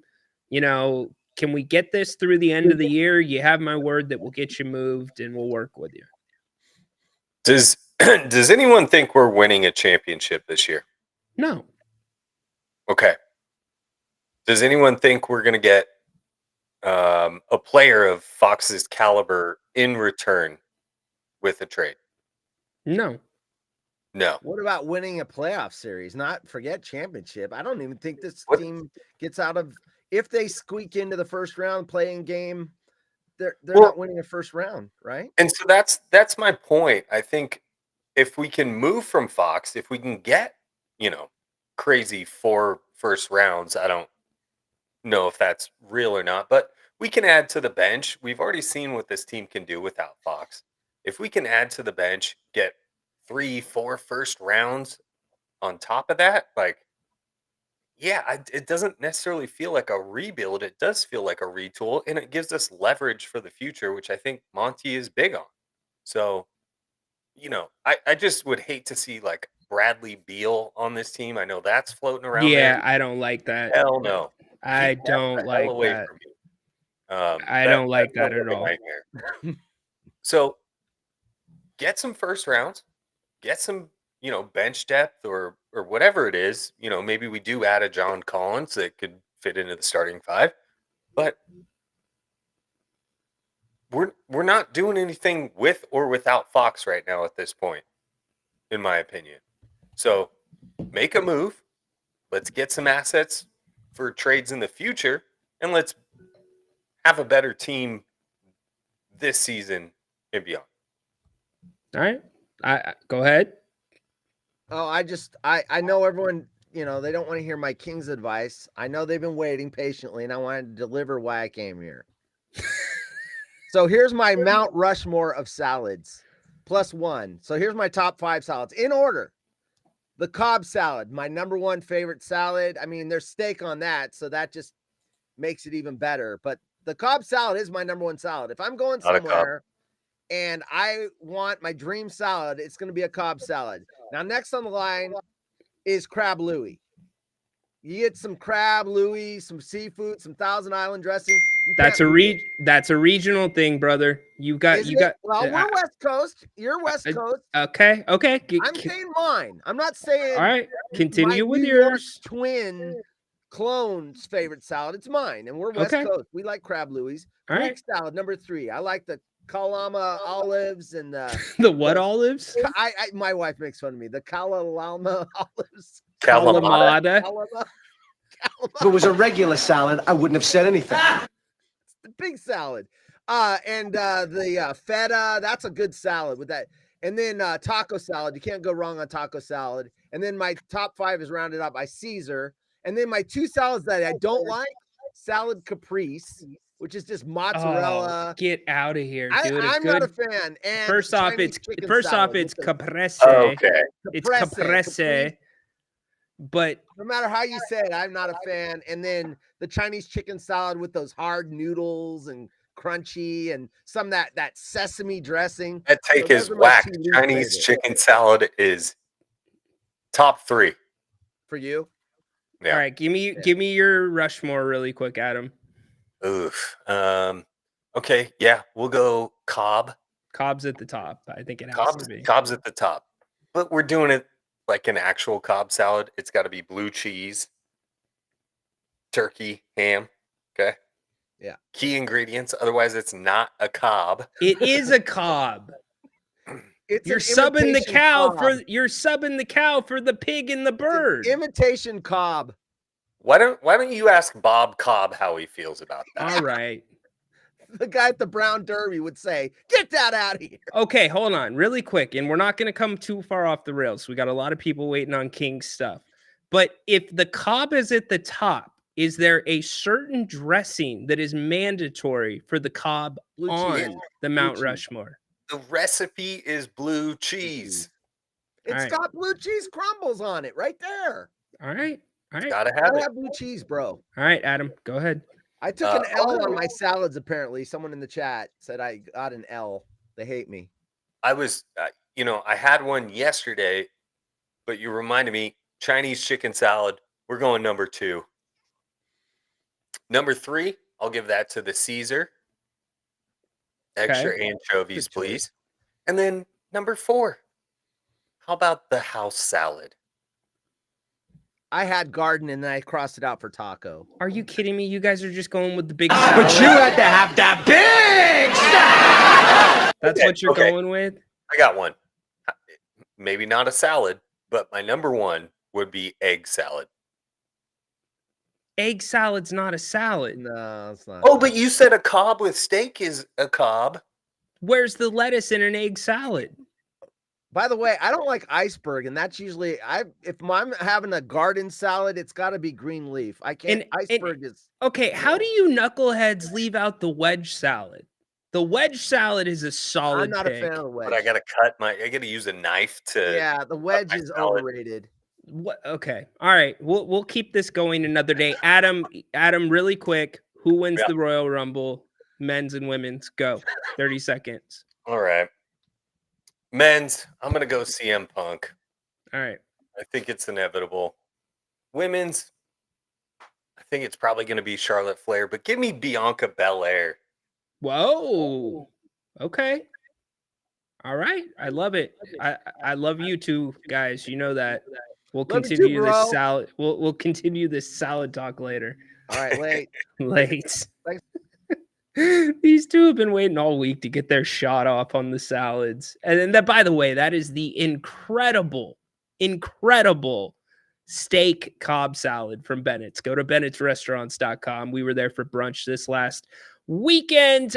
We are talking all things Kings. We have not talked about Domantas Sabonis, by the way.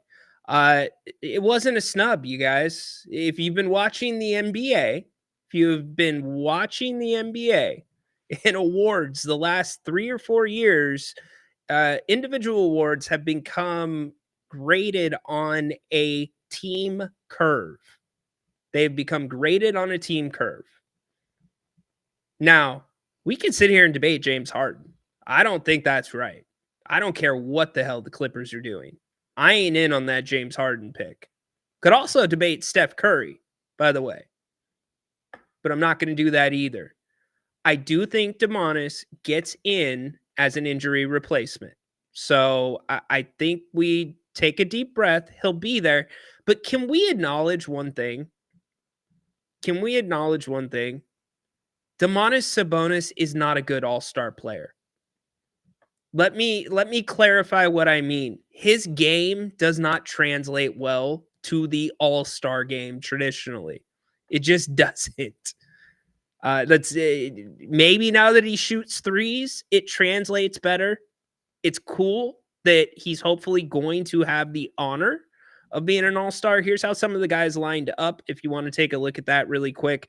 Şengün, even though his stats are not as good as Domas's, what he's doing in Houston, with Houston running through him, the offense, it was no surprise. Anthony Davis had to be there too. I can't really argue with Jaren Jackson. Jalen Williams, the Thunder had to have a second one with the way that they've been playing. You might be able to go there. I'm not going to. I'm not going to fight City Hall on that one.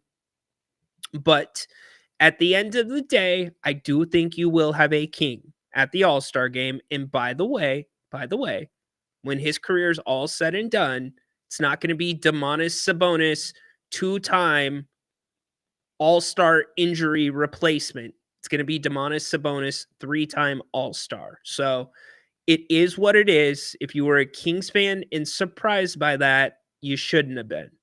That's what I think. That's my take. You can disagree with it. Now, let's not be confused. He is more than deserving. In a perfect world that is graded on individual success, he should be there. Period. End of story.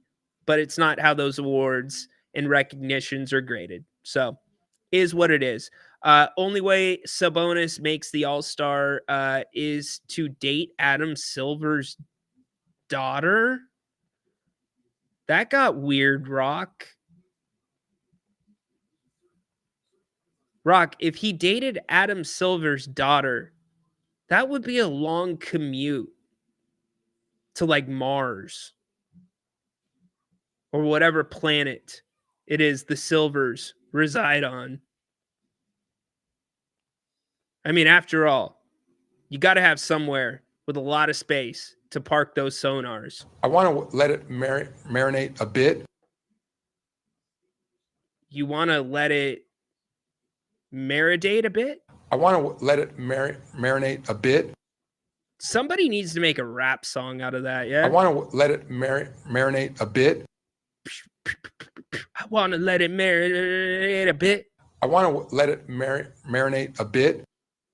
Adam Silver, one of a freaking kind. Of the physical, grinding. What? Adam! Whoa, my man. Wasn't expecting that. Of the physical, grinding. That is not appropriate for this show, Adam. Come on. He's a weird dude. You know what? He's just a different guy. He's a different guy.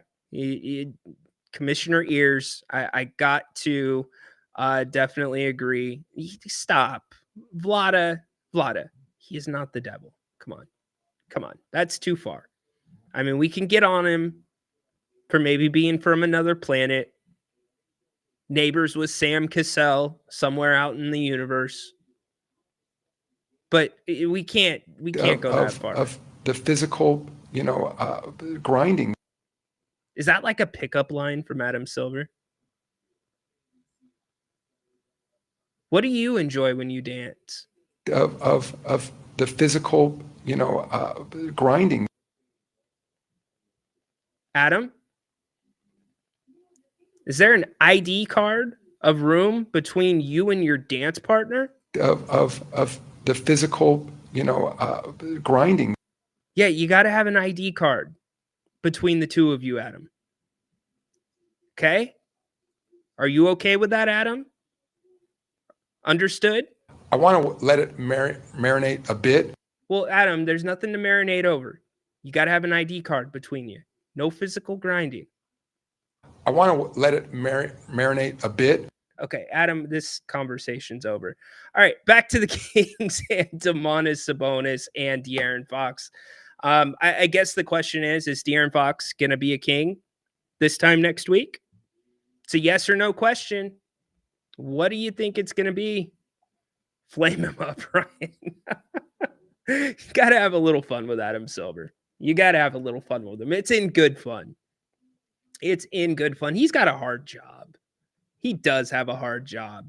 I don't think that we can disagree on that. So this time next week, will De'Aaron Fox be getting ready for work as a Sacramento King? If you're getting ready for work right now, then you're probably not Doug Collins. The Chicago Bulls head coach was fired. We will see. Yeah, David, sometimes we have a little bit of fun on this show. You know, we joke around. You know, David, I do have a little bit of clone in me. So, you know, we tend to have a good time sometimes. That's why the haunted horse stuff works. That's why Jimmy likes the way that I laugh. I don't know what it is. Rhino. Rhino. My laugh is now a sound drop on his show. It wasn't even a purposeful thing. If you're a Jim Rome fan, the funniest stuff, the stuff that sticks on that show is the stuff that happens when you're not trying to make something happen. It's so weird. So anyways, we're back. We're talking about De'Aaron. What we have not gotten to really quick, we've got a few minutes left in the show. I want to talk about DeMar DeRozan really quick in the podcast that DeMar DeRozan did. You'd flip what around, Ian?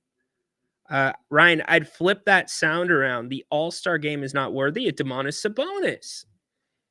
Damn. Ian, I see what you did there, dude.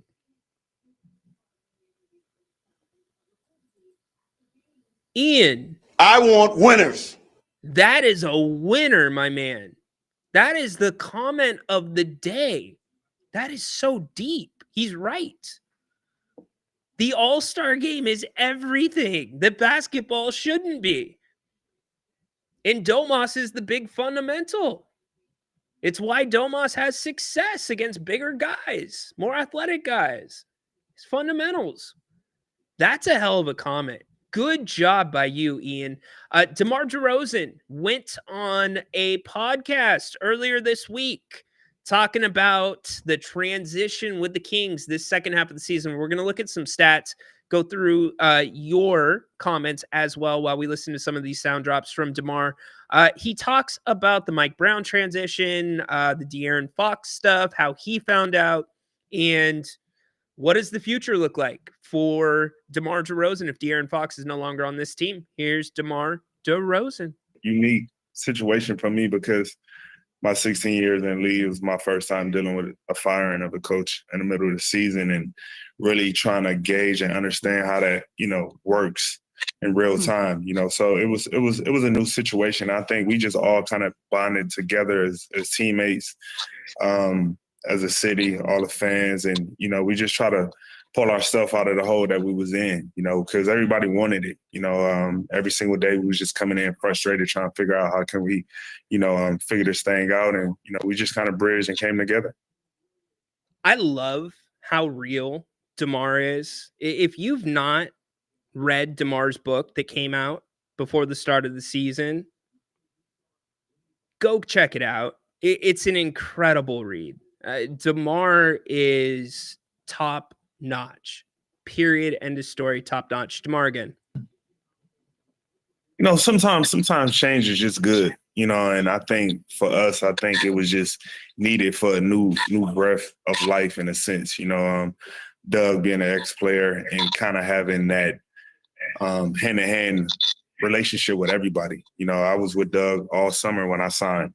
Every single day I was with him working out, sitting after workouts, having conversations, picking his mind, picking his brain, and the relationship that I built with him in the summer, he had with every single guy that was already here from working out with him. And, little things like that go a long way of just knowing, what and how to get the best out of each and every player on the team and, kind of give them a sense of freedom. I think that's what that was when Doug got put in that position. The Matman 98, sign me the hell up. Sign me up, please. I have been saying some type of combination where you were able, and I don't know what their draft capital looks like, but if you were able to get Mateus Buzelis, more specifically Kobe White, and maybe like a Patrick Williams, and I don't know, 3 first-round picks if they have that available, sign me the hell up. I'm all over it. I am all freaking over it. But it's not going to happen. Not going to happen. DeMar DeRozan again. Did that actually happen? And if so, what was your reaction? What was my reaction? And if it's true, that's a good question. What was my reaction? If it's true. I don't know. Hypothetically speaking. That's a good. I don't know. Okay, that's fair. That's fair. Moving along. Moving along. So I didn't set that up well for you. Let me reset that up for you so that makes sense.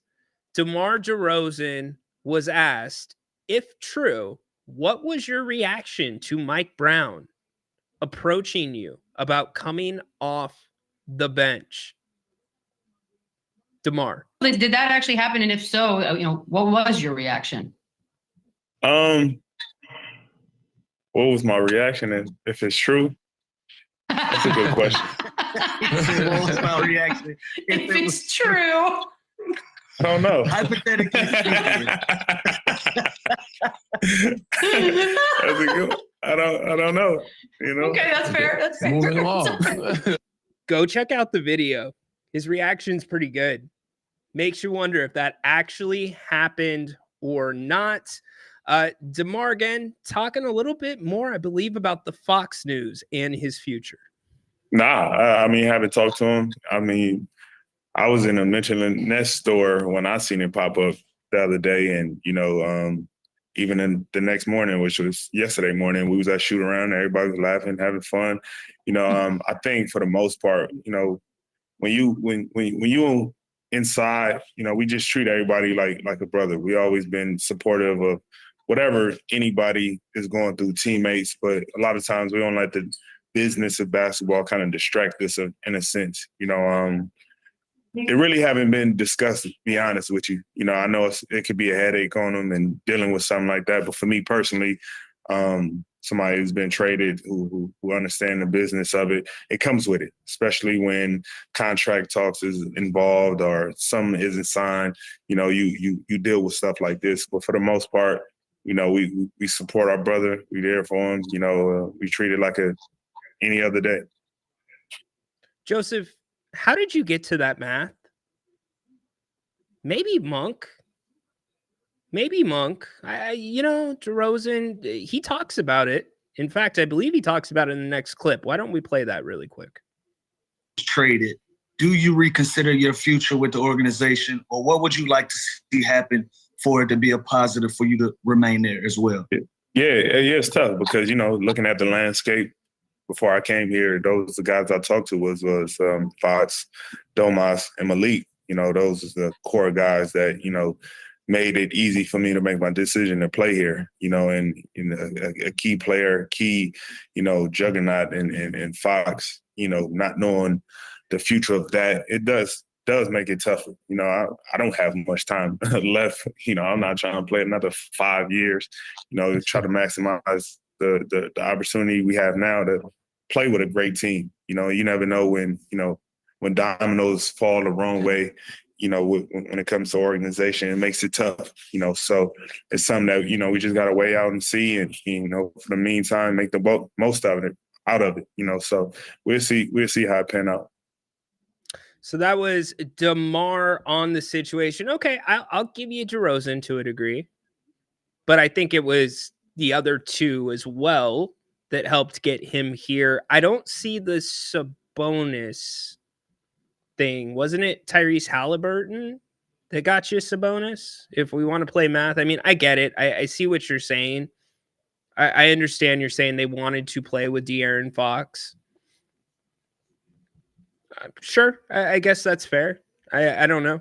How do you guys feel about that? I guess I'm not going to go either way on that one. I could see either way going. So a lot going on in Kingsland, a lot going on. We've covered a lot of ground, a lot of moving news, or a lot of moving parts as well right now with De'Aaron Fox. We've got the game tomorrow night against the Thunder. We are back tomorrow for pregame. That's going to be at 4:15. Then we'll have halftime with Jerry Reynolds and postgame with Grant and myself. Here's the other really important thing. If something happens between now and then, Grant and I have already given you our word. If something were to go down in terms of a Fox trade, a Herter Lyles trade, any type of move, we will be right back here on the air. No matter what time it is, we will be here live to talk about it and open up the forum to all of you. So do me a favor, if you are not already, make sure you are subscribed to the channel. Make sure that you are a part of the almost 8,000 that are subscribed. We would love to have you. No financial commitment. We're not going to blow your emails up. You can turn on notifications if you want, your choice. But make sure that you are part of the If You Don't Like That channel, because we've got a lot of programming every day. You've got the King's Court 4 days a week live here on the channel. You've also got the audio version of the King's Court that includes exclusive audio that is separate from this show on Spotify, Apple, and also Amazon Podcasts. Go check that out. Would love to have you subscribe to that as well. A lot of times you'll get my thoughts after games, after I talk to a source, a contact, whatever it may be. A lot of thoughts, too, on the team in Stockton. I cover them closely. We're hoping to have Gabriel Harris, the GM from Stockton, on the show during the All-Star break. So hopefully that will work out. Also, we've got some other cool things coming up, both for this channel and our audio platforms, mine being the King's Court with Rhino, Grant's being If You Don't Like That. You can always go to grantnapier.com as well to grab the audio from there. So as we get ready to dismiss here on a Friday for the week, no move yet. Will it happen between now and then? Reportedly, Vivek Ranadive in Oklahoma City, meeting with Fox. Talks seem to be heating up. Again, if you're just joining the show now, I've reached out to some people. I've read some reports from people that I trust, and I am of the opinion now that it was the Kings. I am more in the court that the Kings approached Fox in some manner saying, we're going to listen to offers for you. And I think that Rich Paul's statement was reactive to that, trying to control the narrative, which makes complete sense. I would do the same thing if I was him. More details as we get further out from this will certainly surface, and we can digest them then. But I think, as Bobby Marks said, there is no reason to rush this thing. I'm not thrilled about some of these trades that I see coming up in the chat that don't involve Stephon Castle, because the people that I've talked to Seems like Steph Castle needs to be a part of that deal. And the Spurs don't seem very willing to give up on Steph Castle. So it's a complicated thing. Can the Kings exist with De'Aaron beyond the break? I think they can. Again, the leverage is in your court to have him. In fact, Bobby Marks, again, if you're just joining the show, I'm going to play this one more time because it got broken up between all the salad Mount Rushmores. Here's what Bobby Marks had to say about the timing of the Kings trading De'Aaron Fox. At it big picture wise, the value of Fox, and I might be wrong, increases more when we get into June, when teams are willing to give up more because you've lost in the first round. You think you're better than who you are. We see it. History comes with it. But then it comes with back to what we started with. Then you have the risk of you have basically a player on a one-year contract, and you basically have to convince that player that we have a good team, or you're going to have to flip him again. From Sacramento's perspective, listen, we could do a whole probably 30 for 30 series on Sacramento in general here. You're trying to salvage how this roster can remain competitive. Yes, draft equity is important, but you're trying to do a soft retool as far as what you have, as far as whether it be Keldon Johnson and Trey Jones and Sohan. I mean, listen, we can go through a lot of different players, but if you're Sacramento, you're saying no Castle, no deal. We'll take less picks, but I want Castle, I want Keldon Johnson, and I'll take maybe 2 picks. I said the same thing a couple days ago about Keldon Johnson, and some of you did not like that. You did not like that, which is fair. I respect your opinion. I think he would work nicely here in Sacramento on the wing. Before we wrap up, Existent David, get your last minute questions in. We've got about 5 minutes left in the show. It is not good players asking to leave. I hope players don't give up. Again, I am more of the opinion that De'Aaron Fox has not asked to leave. Now, if you are reacting to the Kings, remember, let's make this clear. De'Aaron Fox has not asked for a trade. Seems a little weird because he said he has a team of preference. You need to go back and read all of that stuff. In fact, Chris Biderman put another update up on the Sac B because he's traveling with the Kings right now. In this business of basketball, these are direct quotes from De'Aaron. You can't have too much emotion. Quote, things around me change. Y'all know stories about Sacramento. You've been there, so I'm fine. Now, we didn't focus that much on that quote. In fact, we could have done about 45 minutes on that quote. You all know stories about Sacramento. That might be the most impactful quote from this entire thing. And that even points me more in the direction that this was something the Kings initiated and not De'Aaron Fox. Now, De'Aaron and his agent have said it'd be a good idea to move him. But I'm happy with the Kings if they did that. It's the only move you can make to switch things up for this team. It's the only move that changes things. You are in store for another 3 years of 500 basketball. Maybe a little bit higher, maybe a little bit lower. If you re-sign De'Aaron Fox. Because of everything else you have coming up, you will not have enough money to improve the team properly. And clearly this team needs to be improved. And for those that are saying also, and I know that you put this up really quick, that Jim Rome photon in the background is cringe. Oh yeah, Holden? Did you go on the Jim Rome show in studio and do 5 minutes with Jim Rome talking about the Sacramento Kings? Did you, Holden? I did. I'm pretty proud of that moment. I'm lucky enough to know Jim's crew. I'm lucky enough to be a personality, a clone personality on that show, Holden. That show has done a lot for me, both personally and professionally.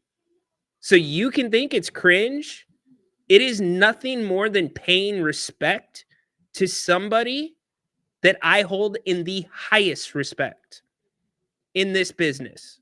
Right up there with Grant, my man. Holden, everything that's in my background has a meaning behind it. So I don't care if you think it's cringe. It means something to me. Just wanted to let you know that, Holden. All good. The last point I was going to make, Existent David, is this is the type of time when you get to the 8-year, 9-year mark. This is when guys usually change places, especially in today's NBA. It's kind of the exception to the norm if you get a guy for 3 different contracts. So I don't think it's speaking to Sacramento, but I do find what De'Aaron said. Y'all know the stories about Sacramento. I find that very interesting because there's something to it. You could tie it back to the Mike Brown firing. You can tie it back to a lot of things. And again, not saying that Mike Brown didn't deserve to be fired, just how the firing was handled. It was handled poorly. So, hey, appreciate all of you. Please give us a big thumbs up. We would really appreciate it. Helps the channel. We will be back if anything happens with De'Aaron. So make sure that you stay tuned to my X account. Make sure that you stay tuned to Grant's X account. Have a wonderful weekend. We're back tomorrow for Kings basketball. Game day coverage beginning with the pregame at 4:15. Can't believe we're doing the pregame in a Kings game with the Royal Rumble going on. What the heck? All good. Looking forward to it. We'll see if De'Aaron Fox is suiting up. By the way, here's the other thing. Here's the other thing you got to think about. Grant brought this up, and it's a great point. The timing of a move with De'Aaron Fox. The timing of a move. That could affect the Kings for a game or two. And also, if you're moving pieces out and integrating new pieces in, this is a very important part of the schedule for the Kings. They're right around 500. They're in the middle of a ton of road games with a few home games mixed in. So you got to consider that as well. This is important basketball coming up. Move or no move. All right, y'all. Yeah, a 10-yard penalty. Look, you know what? I ain't mad at Holden. It's all good. I put stuff behind me. I'm just letting Holden know the reason. So if you think I'm flexing, I'm not trying to flex. It means a lot to me. Romy means a lot to me. Tom, Alvy, Lorne, all those dudes with the Rome Show. Adam Hawk, no longer with the Rome Show. James Kelly, all done a ton for a lot of us. Respect to them. Love them. So, all right, we're out. We'll be back 4:15. Anything changes with what happens with De'Aaron Fox, the trade goes down, be back. We will be on to cover it. Coach Christie, break us down. That's big time shit. Together on 3, y'all. 1, 2, 3. Together. Rhino. Rhino. That's just for you, Holden. Just kidding. Go Kings. Light the damn beam. Have a great rest of the Friday. Appreciate every single one of you. Be safe. It's wet out there right now. And have fun. Thank you. You're the best fans in the NBA. Love y'all. Be well. Draymond, hit it. Light the beam. Light it. Court is dismissed. That was weird. Dismissed. Dismissed.